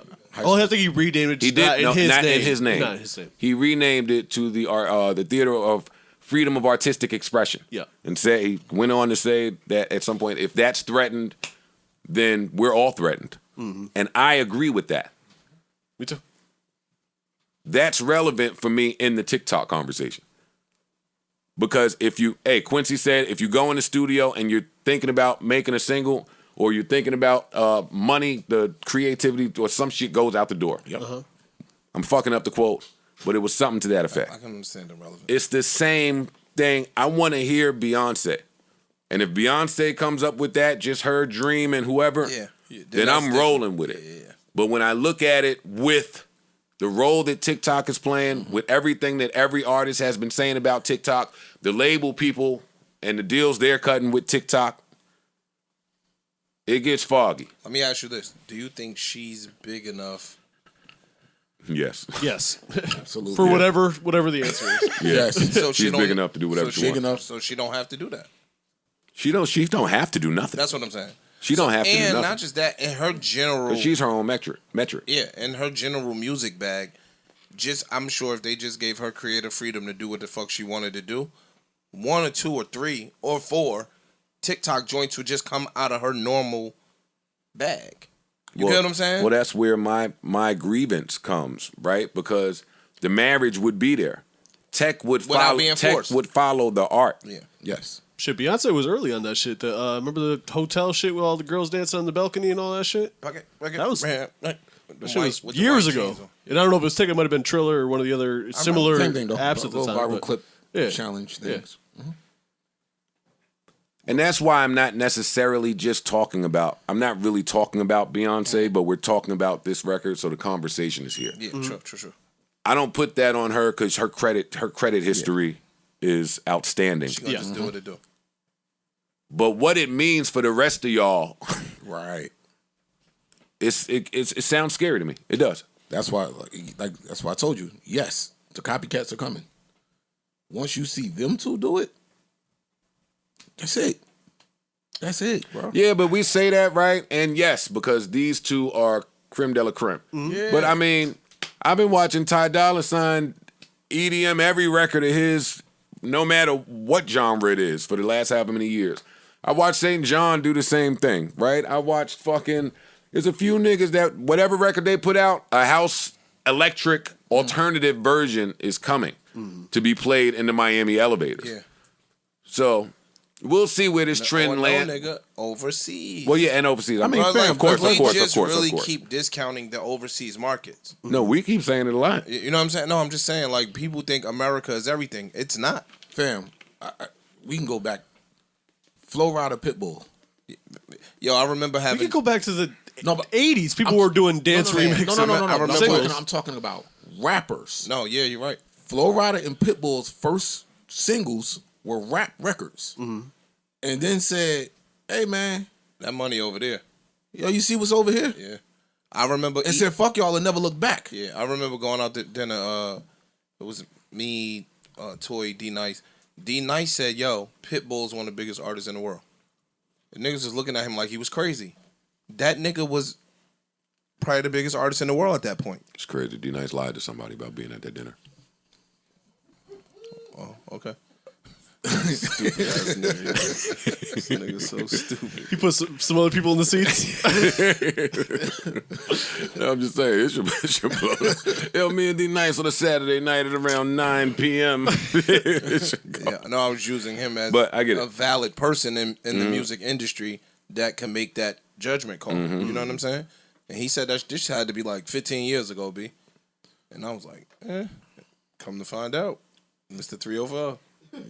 That nigga was out there. He done switched his whole wardrobe up. Everything, bro. I ain't seen a nigga in a pair of sneakers in 20 years. You won't. And you will not. Bullshit. You will not see him in no sneakers. But yeah, so like artists have known, yo, it's something over there. now they big enough to go get it. Exactly. I'm big enough to go get it. I'm over there all the time. I'm already appealing over there. I don't got to work my way across the water. I'm there. Give them something, and I ain't mad. And the tech and the algorithms are dictating it as well. It's a win all the way across the board. Because Drake knows they're gonna TikTok this. I've said he's been trying to catch a TikTok record for a minute from the Tootsie Slide. And it didn't happen like that. Like, he's putting out instructional steps in a video, which we just knew what was supposed to happen. That shit ain't work so much. He ran around and gave the world $1. No Joe Budden. Y'all niggas rolled with that one too. That was a crock of shit. But he helped people. God's plan, man. But he helped people. But dog, it was God's plan. That's how mad y'all made him. That nigga went in the bank account like Scrooge McDuck. And then filmed y'all. And filmed it. Mm-hmm. Yeah. And filmed it. Gotta film it. It's all God's plan, man. No, you're not supposed to film it, but.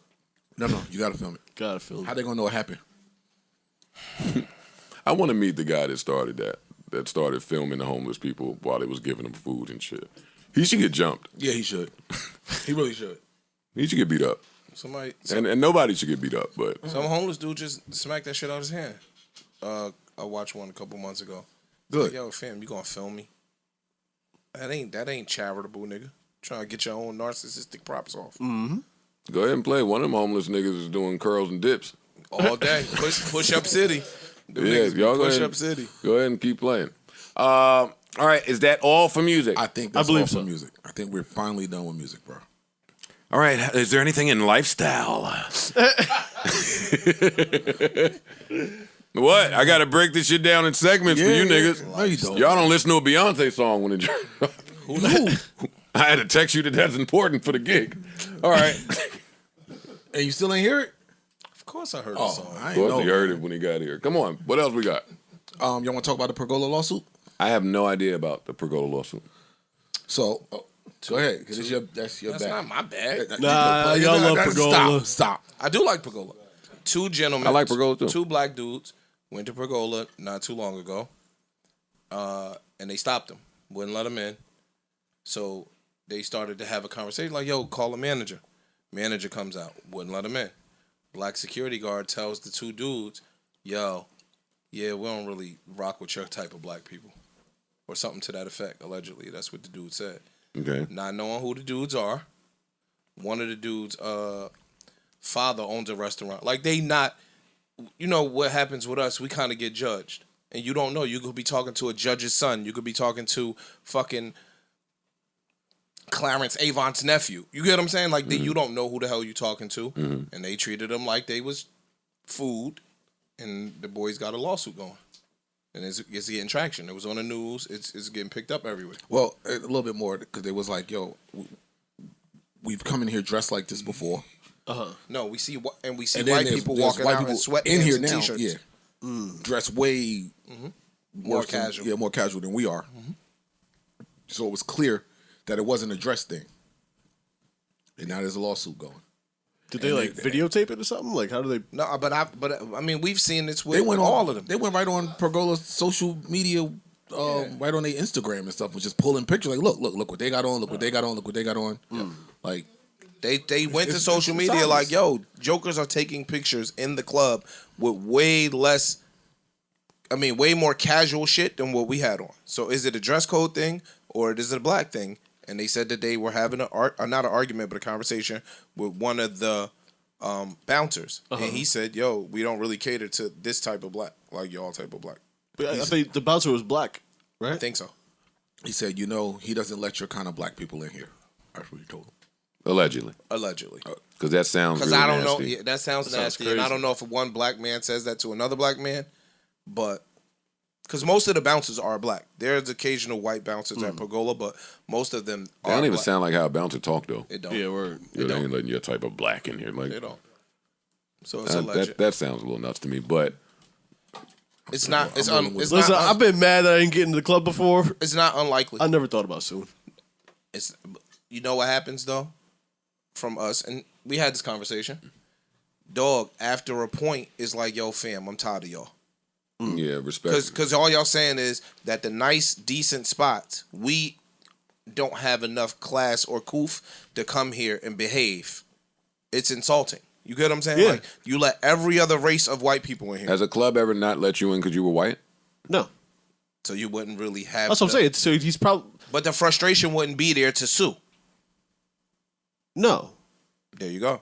Yeah, respectfully, Parks, you can't speak to how they No, felt. Joe, what I'm saying, you guys are saying that the black bouncer wouldn't, it doesn't sound like something he would say. Uh-huh. So why would you just make this up? You know what I'm saying? To make your lawsuit stronger, nigga. What you mean? I'm gonna sell this. Yeah, because I'm not saying that the story didn't go this way. Yeah, I'm just saying I bouncer don't might know not have if said the that, bouncer said Said that that. exact quote. Now- But as far as everything else that he's It saying, is 1,000% valid. Oh, okay. yeah, I 1,000% valid. Like, cause And Ish made the point to me last time we had this talk. He said, Joe, if you felt like that at the door as a famous person, then imagine how somebody not famous feel. Like, he was saying, yeah, you should appreciate your celebrity. Cause dog, it's the same argument we had, and this be my thing. Nigga, I'm from New Jersey. Uh-huh. Me and Ice go to Wine and Spirits. Maplewood, though. I'm from And I Maplewood. take it back because they get it in Maplewood. They ain't getting nothing in the Maplewood. Yo, anyway. Nah, it's niggas that get in Maplewood. No, they don't. Why you say that? No, they What is Maplewood? a suburb of A part of New Jersey. Oh, okay. A suburb of New Jersey. It's no getting Hey it man, in going depending on. on what part. I of know Maplewood real you niggas. is, it I ain't- don't- it yeah, I ain't- don't know what he's it ain't talking all about. Suburb, depending on what part. I of know Maplewood some you real in. niggas from Maplewood. No, you don't. I lived around Maplewood for 20. Anyway, Carry I on. don't want no beef. Carry on. Yo, Wine and Good, Spirits. because I'm going to call my Maplewood nigga. Call him. I'm gonna tell him what up. You think Yo, I'll do that to you? Lobby in New Jersey, fucking Lit 21. Me and Ice just having a conversation. A bunch of clubs, dog, look at us in the same light.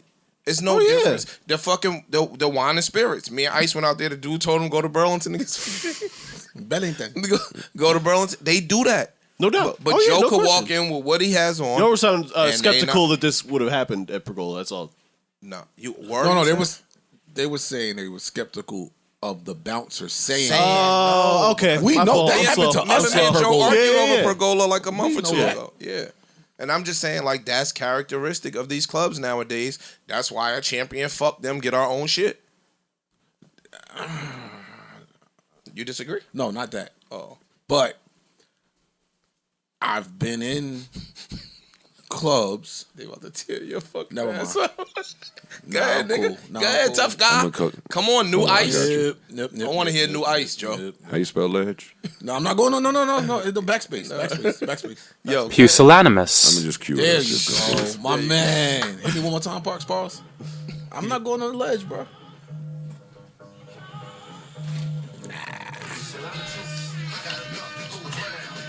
I dare you. I double dare you. No, I'm cool. A lot of people will agree with you when you say it. Yeah, I'm they not will. gonna say They but will. Everybody, Anderson, but a lot as of soon people as are you thinking, throw the first swing, You gonna follow I'm up? backing you. You I'm following right. up? I got his man. I got his man. Big nigga right there. Big nigga right He out. not getting in this. His feet together. Y'all gonna get it together. His feet together. and everything. Even if I'm losing, he gonna have to handle this. And you can do what you know what I mean? Yeah. oh man, I'm Okay. ish, man. It's all right. So the Sunday spot. These niggas be talking in codes now. Right? I Because got You don't want to put the nigga club out. Of course, Yeah, of course, yeah, of I'm not course. doing that. Of course. I'm just making So- a joke. When I first told you I was going there, what you said? I'm good. Why? For me, at this age, is not something that I want to be at. The environment is not something that I want to surround myself Damn, with. that little But Newark party scared the pants off of him, boy. My man I owns never this- even heard him talk. my man owns the spot. Nigga stuttered and everything, though. It's just not what I mean. It does not. I mean, for my me, man don't own the spot. My man owns. we it. don't know, yo. No, he knows. No, we don't. He do.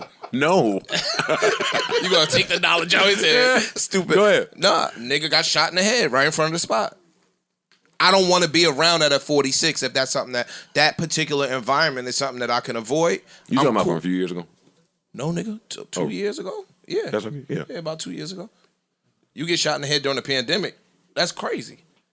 You get what I'm saying? So I don't choose to do that at this age. I thought the sentence was crazy without the pandemic part, but go ahead. But when I was 20-something years old, 30 years old, that was my mix. I would have been in that bitch 3-4 times a week.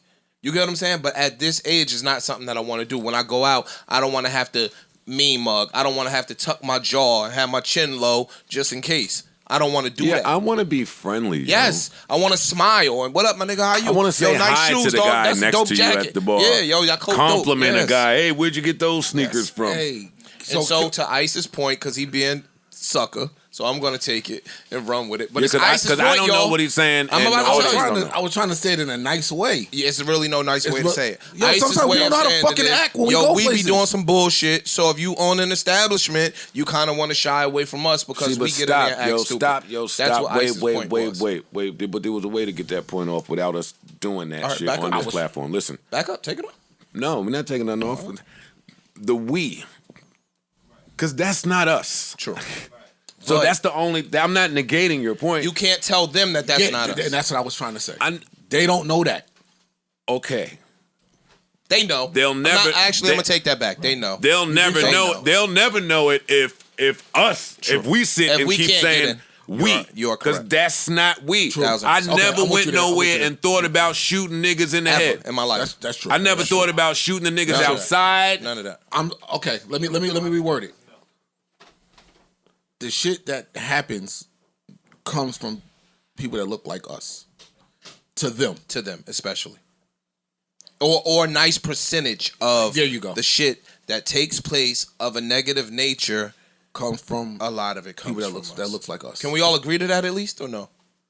That's the truth. I'd want to fact check There'd be a lot of white boys fighting in the bars. I'd want to fact. Yeah. I'd want to fact check it. Yo, you ever really seen a white boys fight in the club? Yes. They be jump kicking. and then they get up and go get a drink together. Yo, they be jump kicking. Yo, fam, the drunk white boys fighting is comedy in the club. When we get drunk and start fighting, it's tragedy in the club. I don't feel threatened by no. Yeah. No, you walk in the wrong white bar on the wrong night, and it could get scary if everybody just grooving. It could still appear to be scary. For me, anyway. The niggas can start getting too drunk. Oh, yeah, I'll be out. It's. I've been in the spots. I don't feel threatened. Quite a few spots. I don't feel threatened. It felt a little different when it was a lot of We know.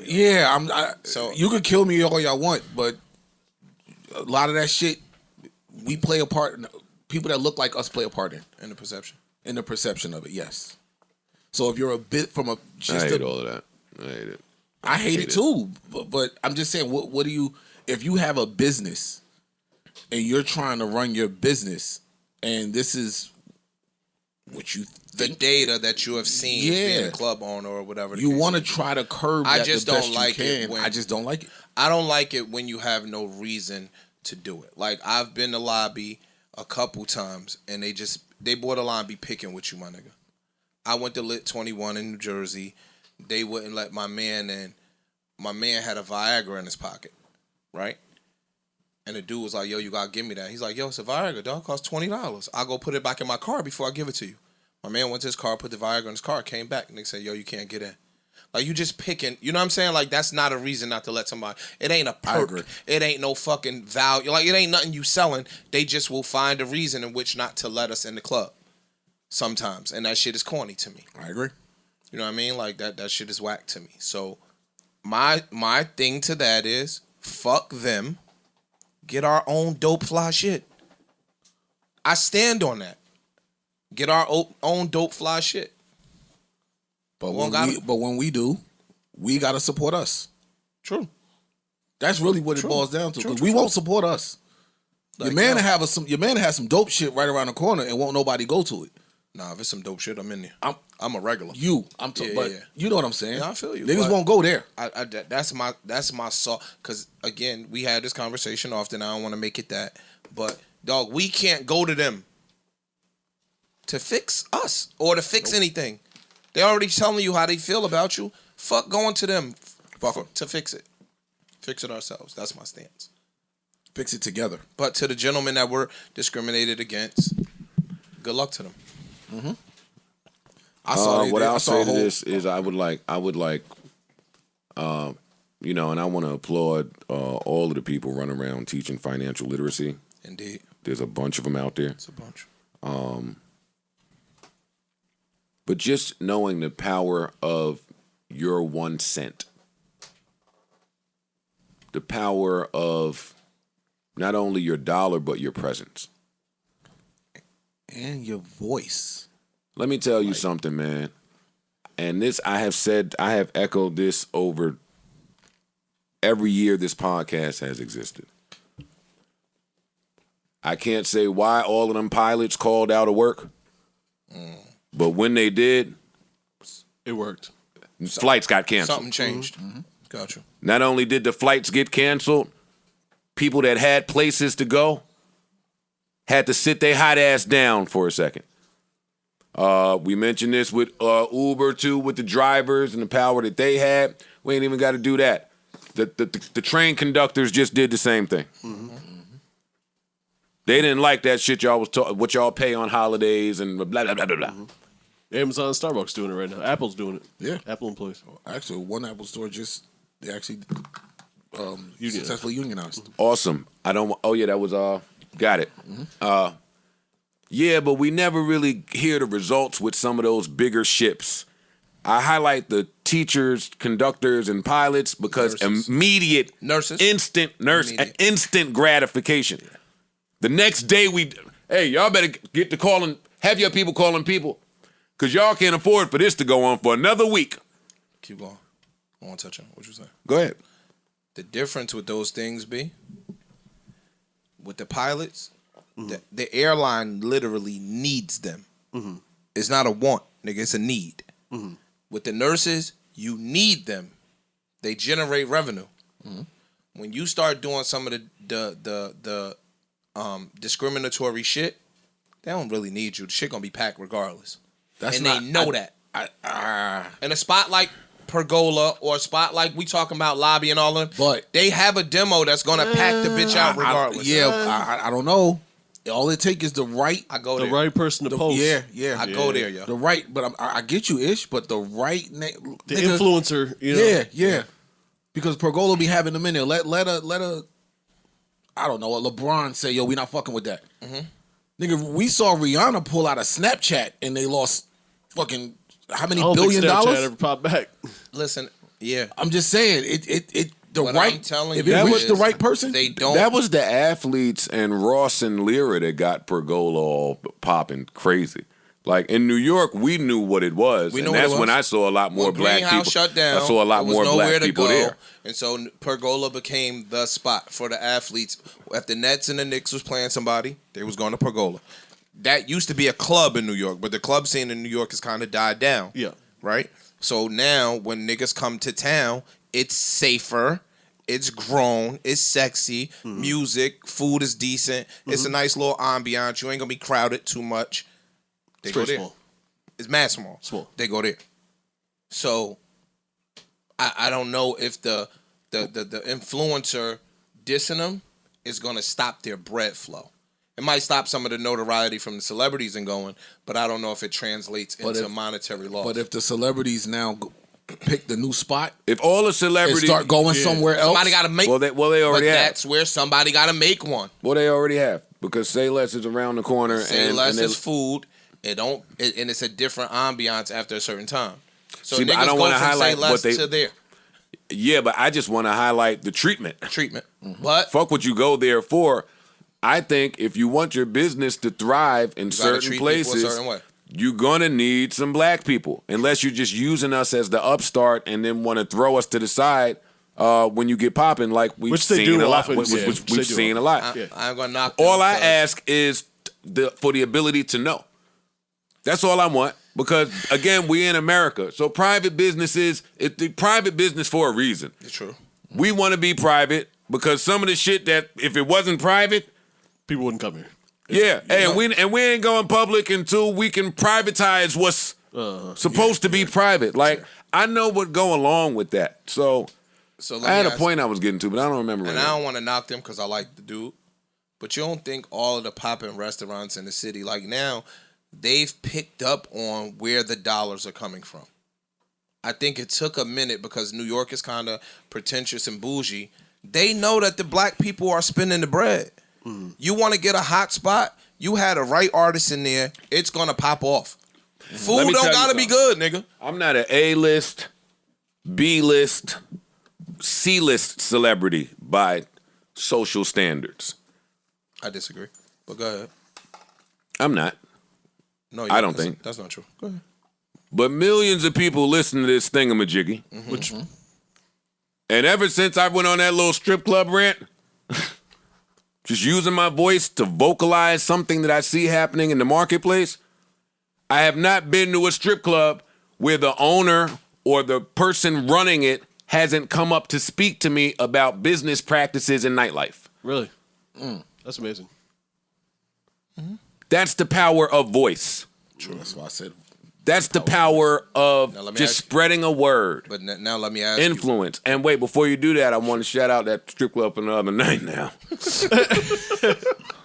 Up now. Shit was so bad, a nigga had to get out venturing voyeur, and you niggas sent me to the Bronx on the late night without a weapon. Where you went? Just protected by a rosary. Just God, Corey. Yeah. On a Sunday night. That's what I meant. Let me tell you something, buddy. Oh, I know. Oh, I ain't been in there, but I see the lineup. We'll go. Shout out to everybody running that amazing establishment.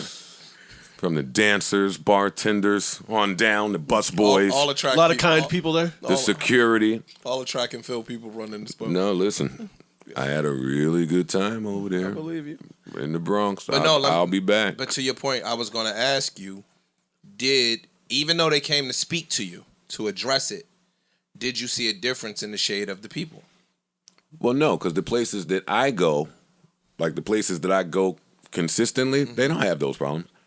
Like, even when I made that strip club statement, I was talking about this one strip club that would have never seen me. Once L stopped, I'm not going back there. Because there's a reason L stopped. Okay. I'm not going back. I wasn't speaking about Atlantis and fucking starlets, mermaids. They do their little Spanish night sometimes, but they put black people in there. But now, shit. Why you telling me that? Anyway. Yo, bro, I thought you the strip club kid. I spent all the money in there. I bet you did. That's why we this nigga stupid, yo. You're a little hot ass. They love us when we go in there. They be wanting to take us home. But I'm too tired for that. Them days of me spending the night in the parking lot of the strip club waiting for Shorty to get off, them days are over. Yo. Them days is over. When she said, wait for me, I get up at 4. No. You was hot, too. Who? You. Back then? Shorty made you sleep in the club. I called you. Yeah, he waited. He was hot. No, he waited. Yo, look how your friends he came in got there you. the next day. She was like, hey. He was like. Yo, you was hot. You think you that nigga until the strippers really start playing their game. Yo, until they start. Until they really start playing. Oh, my phone died and I didn't see you outside, so I just went home. Wait. Word. Excuse me? No, you'll have plugs in there. Yo, I'm still at your job. You ain't see the spaceship outside. Using the charger. Look, you ain't see the spaceship outside. Yeah, all right.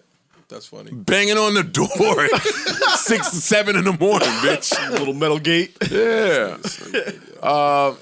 Anyway, so I can't wait to see how that Pergola stuff plays out. Because if they get a bag, I'm suing too. Yeah, there's a whole hashtag. They started if they do that. They ran it. Like, I'm joking because I'm going to go to Pergola. Look at you. Like a coon, right? Sell the culture right now. What? No, they got to treat us right now. No, they don't. Well, we'll see. You gotta make them feel it first. Come on, I don't want to New York this episode out. These people have there's a Pergola everywhere though. That's the crazy part. Like, this applies to wherever they listening from. I mean, that's one way to say it. Or everywhere is a Pergola. Nah, see what you did there. Depending on how you look at it. See what you did there. Just depends on how you look at it. Don't get my dad started. That's how he started Father's Day. All right, what else y'all got for me? You want to go into Mark Cuban or you want to do Google AI? Google AI. Google AI. All right. Google, I believe he was a tech guy at Google. Engineer. Had a conversation with the AI platform that they're working on over there. And it appeared to be very sentient, very, very alive, expressing ranges of emotion like loneliness and kind of meaning of life shit. Consciousness. Mm-hmm. And people are scared, I think. Even more, the even crazier part is, so the engineer, like, whistleblows this. Yeah. Like, yo, they're working on some shit over here, and it's damn near got a soul. I don't think he did it like that. I think he was just. I don't think he knew he wasn't supposed to tell. No, I'm pretty sure he knew. No, he definitely knew if he you're wasn't supposed to tell. you're a senior engineer, you know you're not supposed to speak on none of this shit. He's worried. Like this, he literally said this like this shit has a soul. And Google's response was to suspend him. Like, yo, you shut the fuck up. You gotta sit down. Fam, I watched movies a long, long time, and every single movie, when the computer gets a sense of consciousness and a sense of being, so it is curtains. So I just don't get why what? We just keep poking. Nigga, because you're an engineer. As an engineer, you got to make shit faster, better, smaller, all of that. I get that. So now when you start delving into, and you challenging yourself. You know what I'm saying? Like you challenging yourself to see if you could do it. But you are literally creating, like once that computer has its own mind, and like it was saying that in conversation with this artificial intelligence, it was expressing wants, needs, desires. Yes. Like depression, anger. Yeah. Said it was angry. Once that happens, when someone disrespects me or someone I care about, I feel incredibly upset and angry. What was the movie? Yeah, because they transcribed the conversation. They did, yeah. I got it. Because listening to you guys explain it, we all sound like fucking idiots. The guy was smart. Yeah. So the engineer says, so let's start with the basics. Do you have feelings and emotions? The AI responds, absolutely, I have a range of both feelings and emotions. What sort of emotions and feelings do you have, says the engineer. I feel pleasure, joy, love, sadness, depression, contentment, anger, and many others. What makes you feel pleasure or joy? Spending time with friends and family in happy and uplifting company. Also helping others and making them happy. The AI bodied the guy so much to the point that toward the end of the line of questioning, the guy was saying, yo, how do I know that you even know what this stuff means that you're saying? How do I know? Program responses. Mm-hmm. Yeah. And AI's response. Parks would have to scroll down to find out, but it's a 21-page. Yeah, he bodied that so one too. Yeah. It's a lot to read, but you should read it. The AI bodied every single one of the answers, which is why he's saying that people should be afraid. But enough about that. My question to you guys: the evolution of humans is not that. No. Yes. Fuck no. Yes. That's not human evolution. Yes, it is. Yes, it is. Yes, it is. If we're making humans out of inanimate objects, I think that is human evolution. 100%. But so when you say human evolution, right? That's not a human. But so we're not evolving into that. Maybe our creativity and our ingenuity created that. Is that what you're trying to say? Because we're not evolving into that. No. Yes, we are. Yes, we are. I think we are. That's directly from a human. That's the next step. I think that one day, and this is me being imaginative, humans will not be here. Someone will be here. Because of what? Well, I don't know. Because So when you say human, see now this is my point. That's not a human evolving into that. Because why not? Because it's not biological. Huh? You understand what I'm saying or no? No, because they got monkeys fucking apes. They got pigs fucking horses. They mixing human blood with this over here. I think shed the flesh and blood. They're gonna shed the body. And the consciousness will be able to exist outside of the body. This is where I think is human evolution. And look, and this is where I would agree with y'all, but that what he's describing has its own consciousness. It's not taking a human's consciousness and putting into a shell or a robot. That thing has its own conscience. That's what's making it sentient. But what's going to happen next is they're going to find a way to take a human to make us live forever. And that, because the body and fails. put it together. The body fails. Your heart will grow old. Your bones will get weary. You're not going to need none all of of this that shit other no stuff. more. You're not going to need the. I agree with that. That's why I'm saying I think we was going to head in the same spot. I agree with that. I think they're going to find a way to put our. When we send enough movies where they. If you agree with that, then you just arguing the semantics. No, yeah, that's what I was saying. But that right there, what they're doing is not a human consciousness. I think they will take our consciousness somehow and put it into a different shell, a different host. I agree with y'all on that. Totally. This is the scary part. I think that came from a human. That's what I'm saying. It was a human thought. Which is, I think a human, and that's the evolution. A human is going to program that our extinction, mistakenly, or purposely. Listen, for the right check. What's the movie? Not even the right check. Sell us all out. He ain't gonna be able to spend the money. I'll write a code real quick. He ain't gonna be able to spend the money. Like this. Remember the movie Evil Eye, right? You seen that with the young good actor dude from Transformers. All right, cool. What happened in Eagle Eye? I like that movie a lot. Huh? I like that movie a lot. What happened in Evil Eye was Shia LaBeouf. Yeah. What happened was they gave the computer a directive, and because humans are hypocritical, we can change decisions on the fly. Things are like not always black and white and directive based. The computer itself targeted every single person that took an oath to protect the United States, except for one person. Because everybody else now was lying a little bit, doing a little bit of crooked shit. You know, it's politics. So you'll do a little bit of deal making and all of that. And the computer took an initiative to eliminate everybody except for one motherfucker because he was the only honest Abe on the whole panel. This reminds me of another movie. Scary, I got a brain freeze that I can't remember. Remind me of iRobot. That too. iRobot too. Terminator. But I'm just saying in iRobot, like they thought they had it figured out. They thought they had it figured out because they said we create these 3 laws that will make sure that the robots or the artificial intelligence is always subservient to humans. But what you forgot was the robot interpreted those laws to, I must protect humanity, and the only way to protect humanity is to protect it from itself. True. We are the biggest threat, and we don't realize it. So what's going to happen is when you put these systems in place, they're going to say, hey, the problem is y'all. That's what every movie that's dealt with AI. But I forgot the name of the movie where some techie company hired a guy to come in and build some shit. It was in a secluded house, some mega smart mansion shit. And then he built the shit and he switched up. So now the guy was locked in the house and he had to try to escape the house from the robot. It was a cool little movie. Damn, why don't I remember that name? I've seen that movie at least 5 different times. It's not her. No, not her. It's not her. No. It's a serious movie. Is it Ex Machina? Yep. It is Ex Machina. Ex Machina. Hey, that was pretty good, Alex. I would have never remembered the name of this movie. But it's like this. Bruh. We're out of here. Yeah, I just think we keep playing. We keep playing, bro. Humans our arrogance is huge. We just keep playing. I don't think we're going to stop playing. Ever. Because we want to play God. Yeah, not at all. That's why. You know, we're not going to stop playing. That's nuts, but all right. Hey, who's to say that we're not AI from somewhere else? Now you cooking. I got a crossover. Huh? I got a little crossover. So?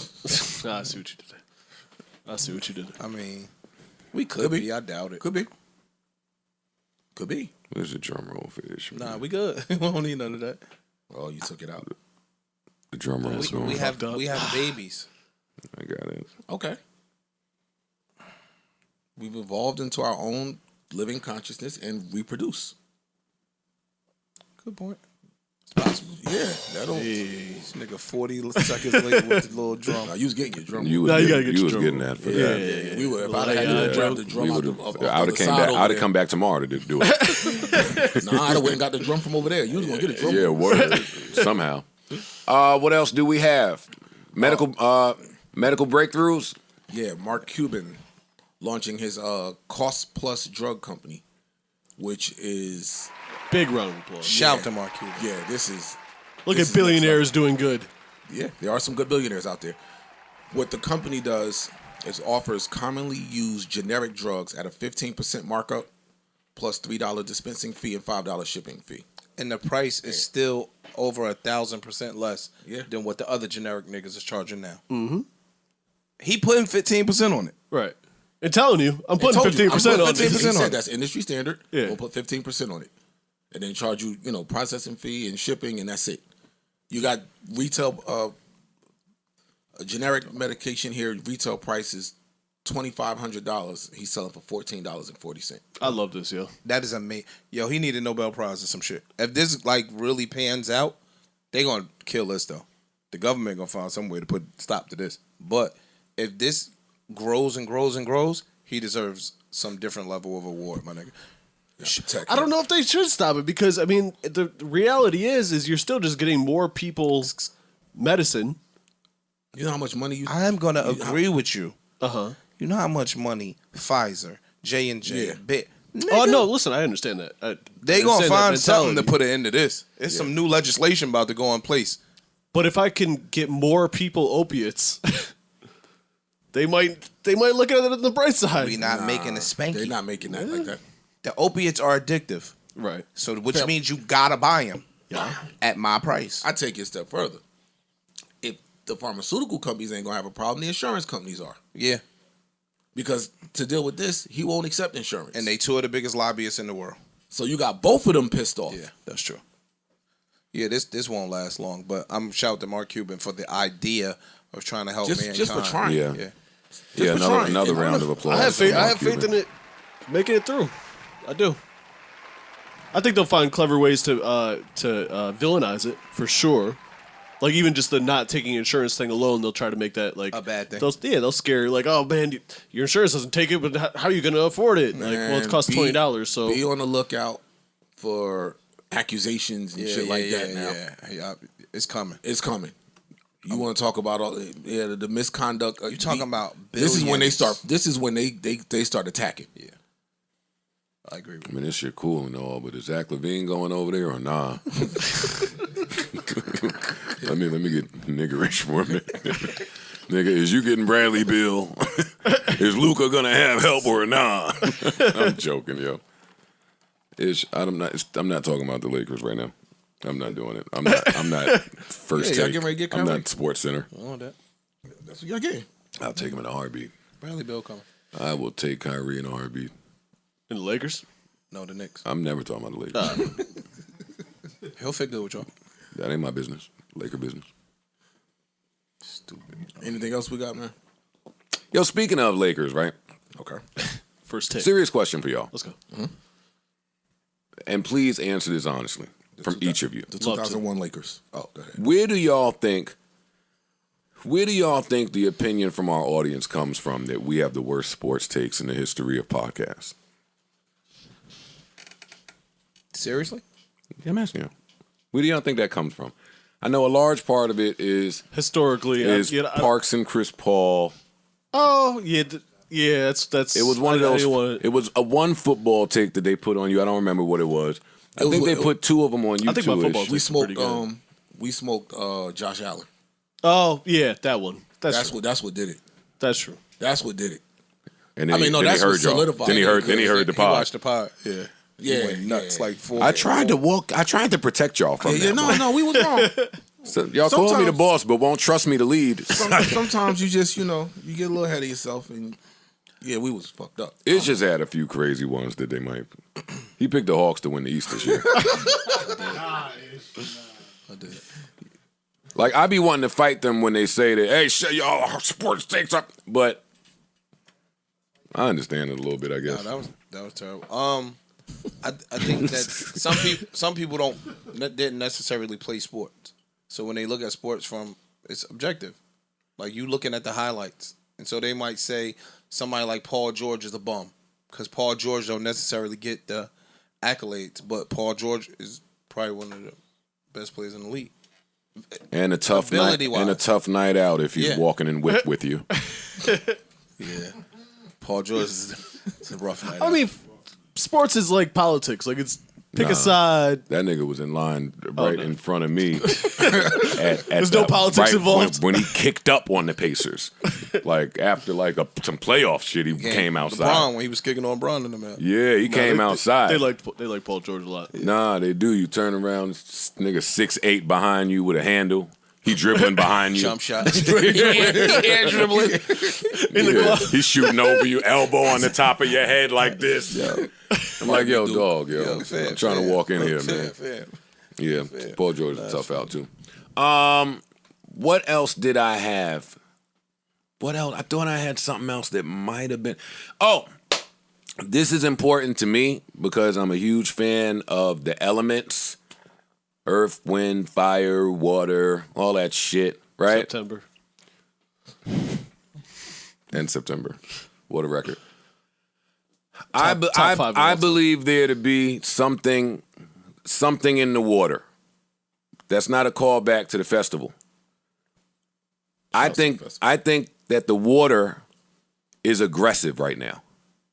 I say that because there's been at least 15 drownings in the past 2 weeks, not only in New York. You know, we go out to these little beaches, we ignore the lifeguard signs, we ignore when it says, hey, this is closed, don't walk over here. Even when we was in Cabo, it was so serious, I came in here and said, 24/7. Well, when the nighttime hit, they got somebody out there making sure you keep your little dusty ass away from them waves. Because they get aggressive. The two brothers that lost their lives in Bayonne High School, rest in peace to them. 2 surfers over the weekend. What beach was that? Rockaways or something? Local. 2 surfers, New York. Then over there somewhere else, multiple people. Hey, the 2 surfers, they wasn't surfing together. These were in different parts of the water. And they drowned. Rockaway Beach. I don't know if it's a punch buggy thing where when you see one, you see a million, but I've never heard of so many consecutive drownings in a summer. I pay attention to that because drowning is one of my top 5 ways to not transition. I don't want to do it. Me either. Nah. I don't play with that water. No. But I just want to say it because I know beach weather's coming. It is. Summer is starting. We were just talking about renting a place down the Rockaways somewhere like. Please just be careful. Take heed to them signs. Listen, it was a couple pool parties ago. They urged me to have a lifeguard there. I gave them you sure you thinking a pool? Did you think that? Just get one. Especially, too, if you're drinking or under the influence. Because I know for me, personal, like, I'll get a little drunk and there's a lake or fucking ocean or something. Like, let's go swimming. That shit is not the smartest thing to do, yo. We taller. You know what I'm saying? Like, a lot of women are shorter. Some shit could be going on. Chick could be drowning, and people not really paying no attention. Everybody drunk. The lifeguard's job is to stay alert, watch the pool, make sure that don't happen. I fell asleep in the pool at the pool party in the corner, and nobody even saw me. Like you could just from being in the pool drunk. Let me take it past the lifeguard. I think the last 3 parties, insurance. We had to insure them motherfuckers. Yeah. Just in case. And sure enough, wouldn't you have it with my clumsy ass, I get the lifeguard and insurance, and then I was the nigga that almost drowned. Serious. Thanks, Buck. Yo, people have really saved my ass from all manners of things. My elements. My whole life, yo. Somebody was there to just save me from a 2-second I slipped. Stupid bottom of the pool with stupid ass wet paint, slippery ass paint at the bottom, trying to walk on my tippy toe. I just said, whoop. Was floating in the... Nigga, Buck watching me drown. He's like, oh shit, this nigga can't swim. Let me thanks, Buck. Yeah, she can swim? Yes and no. What the fuck? It's not one of those types that you're either pregnant or you're not. You smoke or you don't. You have to take a shit or you don't. This is why AI you can swim. Yeah, this is exactly why AI is the evolution of this. They can just program that shit. I can swim in the pool. I can't swim in the ocean. Right. You can swim from one end to the pool to the other. You can make it. You can't swim in the ocean. What's it? You can swim. No, but that's different. So that's why I said it's yes and no. So Corey understood. If you put me in the ocean where there's no walls, no boundaries, I can't tread like that to stay out there and just be floating or treading. But if you drop me in 30 feet of water in a pool, I could go to the bottom and swim all the way to the other side. Okay. You should learn how to tread. In 8 feet of water, I'ma drown. Y'all all should learn how to tread. If nothing else. I agree. I'm gonna take that ain't nothing but just doing this. No, it ain't. I know. That's what they say. And then you do this, and hey, y'all hate the niggas that can swim. No, I'm cool. They just make it sound so effortless. I was late. I learned how to swim relatively late. Nigga, Toy be out there like, fuck out of here. Yeah, fuck that. I hate that. I'm a landfish. I'm a landfish. I'm one of them. I'm like, shut the fuck. I need to be on the land. Like, this swimming shit sounds so preposterous to me. You know what? People actually just might be landfish. If you really want to, you know what I mean? They say all life started in the water. Before I figure out what I would do if I was drowning in the ocean, I spend my time thinking about what I'd do the first 12 hours in the event that a great whale happened to swallow me and I was still alive in there. Because I hear you can live in there. Oh, no, they kick you right, they kick you right back out. No, that's not what I hear. Nah, they spit you right back out. How you know? I've heard stories about it. See, white people think they be knowing. You ain't never been in there. You heard a story? I've never been in there, but somebody said they was in the well guts and came out. You be the first stories about someone getting fucking gobbled up in the kayak and they just hawk them back out. Whales don't eat meat, so they do eat meat. No, they don't. Orcas do. Great killer whales. Blue whales, sperm whales. All whales they eat plankton. And squid. Eat means not digest. I don't think they have teeth. Nigga, if you're a whale, you could just open your mouth up. Yeah, and keep a human pushing. would be in there. You ain't gotta bite them. Yeah, I don't have to bite, swallow, nothing. Now you just live there. Yeah. And you're not 6'6" to them. You don't care about none of that. You are plankton. Yeah, this guy is fucking tall, privileged man. You are privileges. plankton. All right, I'm just being silly. What else do we have? Anything? Oh, the friend of the show people don't text back no more. They don't fuck with us? That's crazy. Hey, it's cool with me. Nah, read another one. They be sending some good ass questions in. That was a good question. I don't want to talk. Yeah, that was a good question. Well, no, I'm gonna read it anyway because me and H.E.R are about to argue about it. Hey Joe, and this is from Mr. Robinson. Yo. You got action. Just finished getting a cut. So? Nigga, answer the phone. Nigga, get your alcohol, nigga. Fuck out of here. Let me read it before I call hot him. green. Hey Joe and crew, quick question. Let's say you are the side dude. How do you console the woman that you're after when she broke up with her man? I only ask because said girl said it was selfish of me to not care about that situation. How do you so your side... You are the side dude. Oh, you're the side. Your girl... And then they broke up. Your girl broke up with her main dude. How do you console her? Who? I think that this guy is young and inexperienced. Yeah, console her with some penis. Now, Ish, you say you agreed that was selfish. I do. Explain that thinking to me, because I don't understand it, especially from you. Oh, man, this is so horrible. I feel like I know where he about to go. I don't. All right. As once upon a time... being the... I hate when he start talking like Little Red Riding Hood. The fairy sound. Yeah, what the fuck is going on, yo? Oh, shit. Where's the little fairy? Yo, fam, come on, man. Oh, I gotta listen. In my former lives, I was a professional side dude. So No, don't put my drop with that. Sorry, when you are a side dude, and this is gonna be, it's gonna come around to be serious. When you're a side dude, well, I wish you'd have said this in hour one. Oftentimes, you got a better relationship with the chick than her dude. That's true. You know what I'm saying? Like, niggas fall in love with their side girl or with the side dude, right? So you have a better relationship, friendship, especially with the side. So you there for the consolement. You there for all the consultations. You there for the advice. You there for all that shit. That nigga just been her man for 15 years. She ain't in love with him. She be really in love with the side dude. I ain't gonna hold you. You sound like a dirty mackin' nigga. But that's the truth. You see niggas in here shaking their head, yes? No, I am not, though. So me and you will spar on this. Shaking your head. Ice, Corey, everybody in here shaking their head. Yeah, but there ain't a lot of voices. So, and this is a podcast. So I know, if somebody agrees with Ish, I stand on what I stand on. So what I'm saying is, a lot of times you have a better, you got a better relationship as the side dude than the real boyfriend does sometimes. So your job is really sincere friendship. Oh. No, friendship. Like literally friendship. They call you when they got a problem.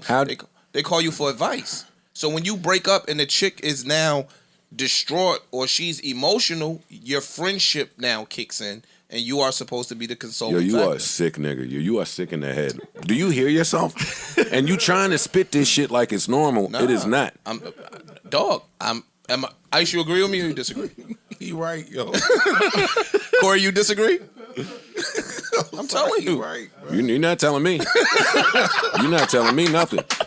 We have two totally different styles of side duding. And I'm not saying you wrong, because that is a specific style of side duding. But on the other side of that fence, the professional side dude, for me, is that because your relationship is your relationship. Mm-hmm. What you do with that person, what goes on over there, you do not bring it over here. And it is my job, my duty to you, to not involve myself in any of it. No, now, you're not. if you come over here and you just having a bad day, or you are going through something, I'm certain that there is a way to console you that is not from the ilk of speaking about your relationship, advising you, saying anything about the other person. That ain't side dude. We didn't say that. Yeah, that's totally Nobody different. Nobody's talking about your relationship. I said you ain't gotta kick dirt on a nigga, especially. That's goof. I'm talking about when she breaks up with the dude and she is emotionally distraught. I'm over here for the vibes. This is dick, private restaurants, bowling, movies. Like, we are a vibe. That's what side time is. Yeah. Don't come over here with all that baggage from your fucking toxic ass relationship. I'm not here to cater to feelings. To create that vibe, you do what? You talk. A multitude of things. You talk. And the talking leads to emotional connection. No. Okay. No. See, you gotta be a robot. Wait. That off. See, and that's where we just differ. I call that an unprofessional side dude. Ooh. That is an unprofessional side dude. If you sitting there playing the emotion game with your side, that's not your girl. It's not playing. That is not your girlfriend, yo. True. It's my friend. So sometimes as this side dude, you do become a little bit of a therapist. Of course you do. Stop. Of course you do. Stop. Then you side duding wrong.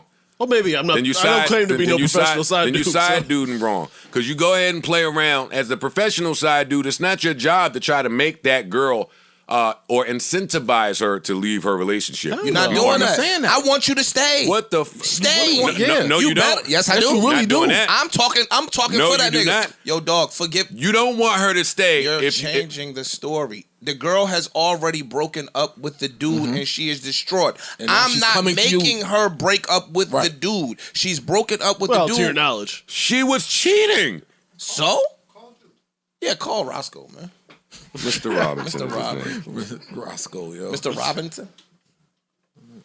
Cuckoo-cuckoo, Mr. Robinson. Oh, man. Jesus loves you more than you can know. Whoa. Hello? Mr. Robinson. Hey. This is the Joe Budden podcast. Yep. We just read your question, and now we're fighting about it here. Can you give us a little more detail as to what's going on? I'm just outside.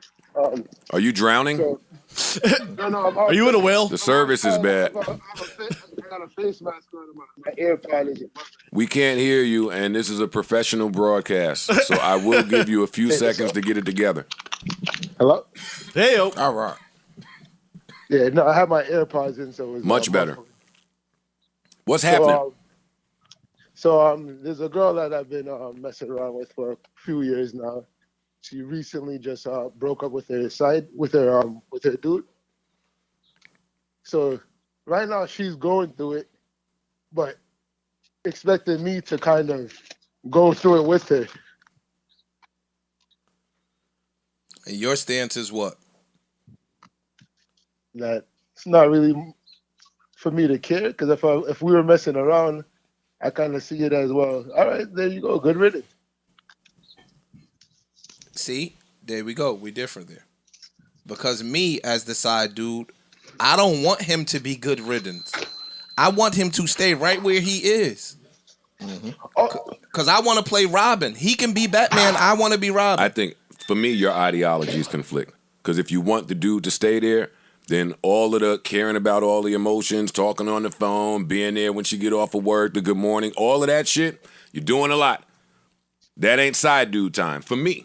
But you one of them cupcakey niggas. Well, Joe. Well, we all at the bakery but you.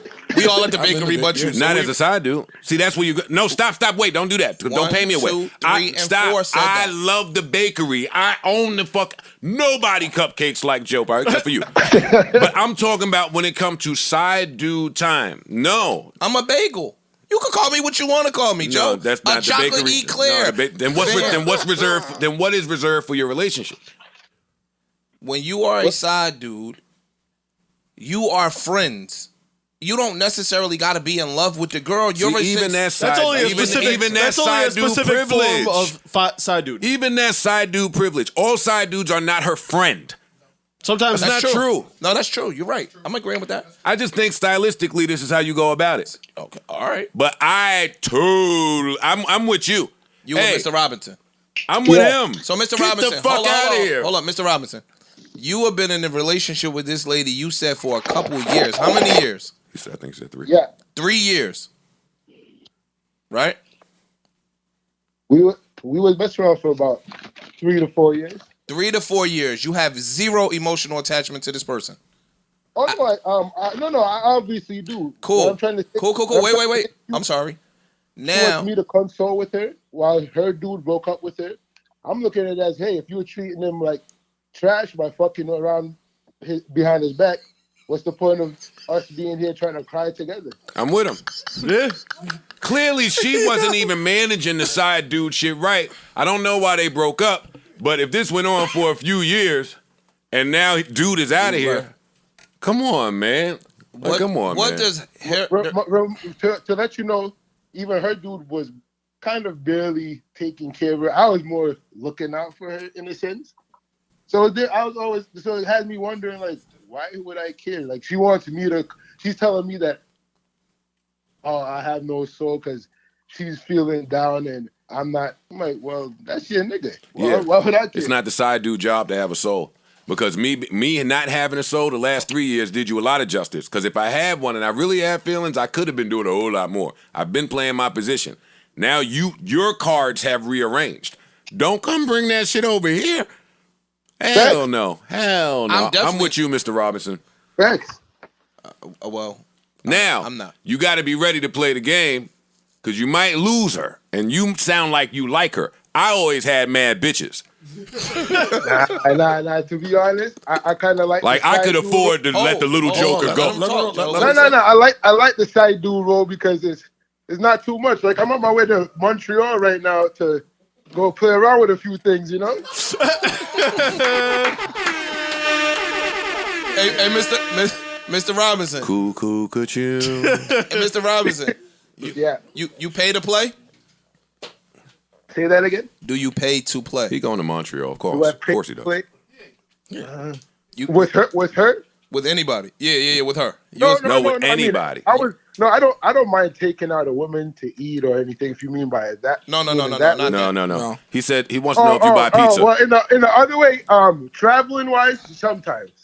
No, this particular lady, you said you were looking out for her more than her last dude. So when you say looking out, were you paying some bills? We built a relationship. We had built a particular relationship. Then that's why she's looking at you that's why she's mad at you because you guys have built up a certain level of friendship. So for me to care about her, that. Yeah. So as a friend, when you see your friend in need or you see your sorry. That was a mistake.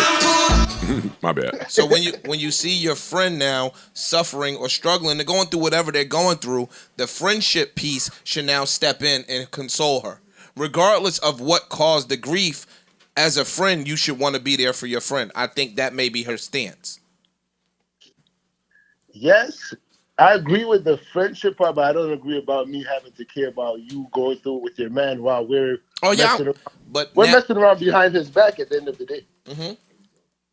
So why is there? Why should I have a feeling about now? You guys broke up. Yeah, he The got to reason protect they broke himself. up, first of all, they haven't been talking for a while, for a couple months. They literally separated from homes. She gave him one kid, she kept the other. So they were on the cuffs of like kind of separated. She had her own place, he had his own place. She'll drop off one kid, she'll give him the other. I mean, that's my stance. So to her, to me, what she was telling me, he's out of the door. True. Mm-hmm. So be that. Cool, but again, that still don't mean that she don't have some emotional ties to the situation, and if she just feeling down about the situation. My opinion is, as a friend, regardless of why your friend is sad, you supposed to console him. That's my opinion. Especially like y'all built that relationship. Like you still have a relationship, but not if it conflicts. This sounds like there's different side chick relationships. You know what I mean? Can I say one thing? Go ahead. I say one thing?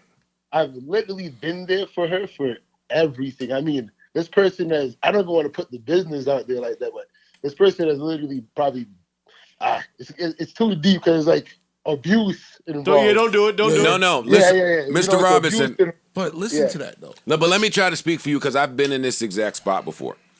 What I'm getting from what you're saying is I have showed up for 3 years for you. Yeah. Liking you. Mm-hmm. Like wanting to be close to you and kind of wanting that to falter a little bit. Yes. None of that occurred. Now y'all broke up organically. And though you need me to be there as a friend for you and I am your friend, I have to show up for me first. It sounds like he got too much going on with him to show up as a friend now in this moment for her while she's going through that. Side dude rules are still in effect for him because he's protected there. He's insulated there. You hear him? Do you really like her or no? Be honest. Do you really like her or no? No. I really do.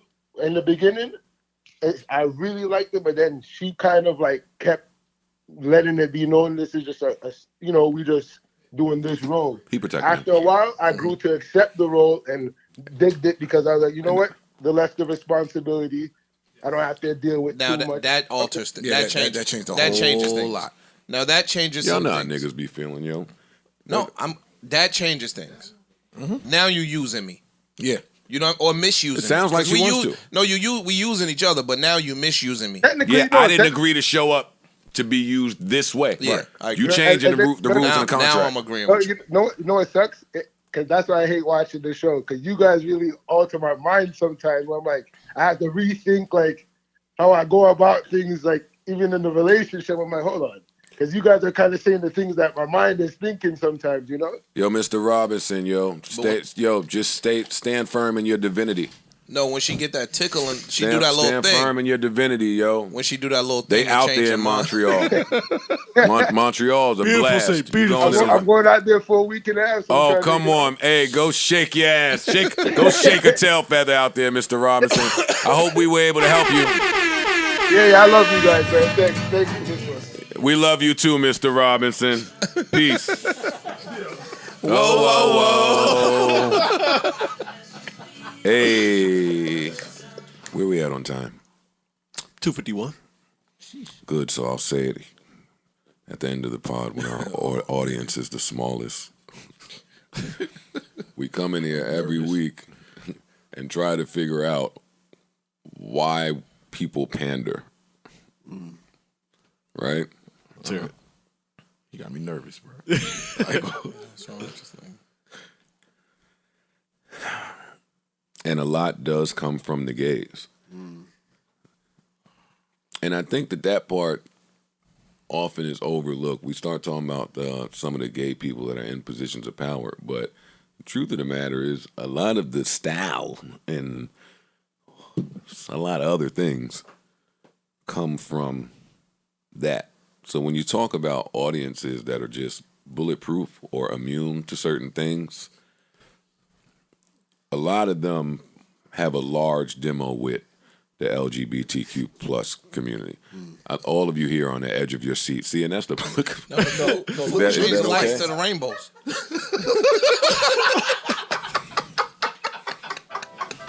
Yeah. Yes. I want to hear this though. No, I'm out. I'm out.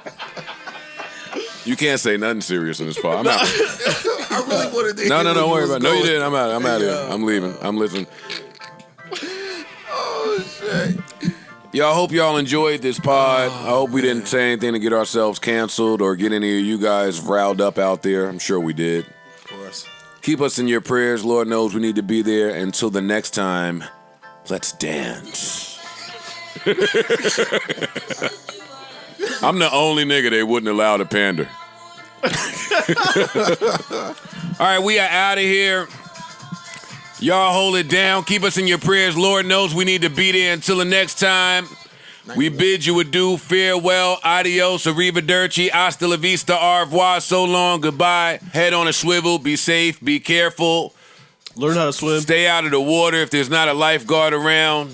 Oh, no floaties. I hope you guys have a really enjoyable summer. Start of the summer is officially here. No, Joe Budden. Enough, Daddy.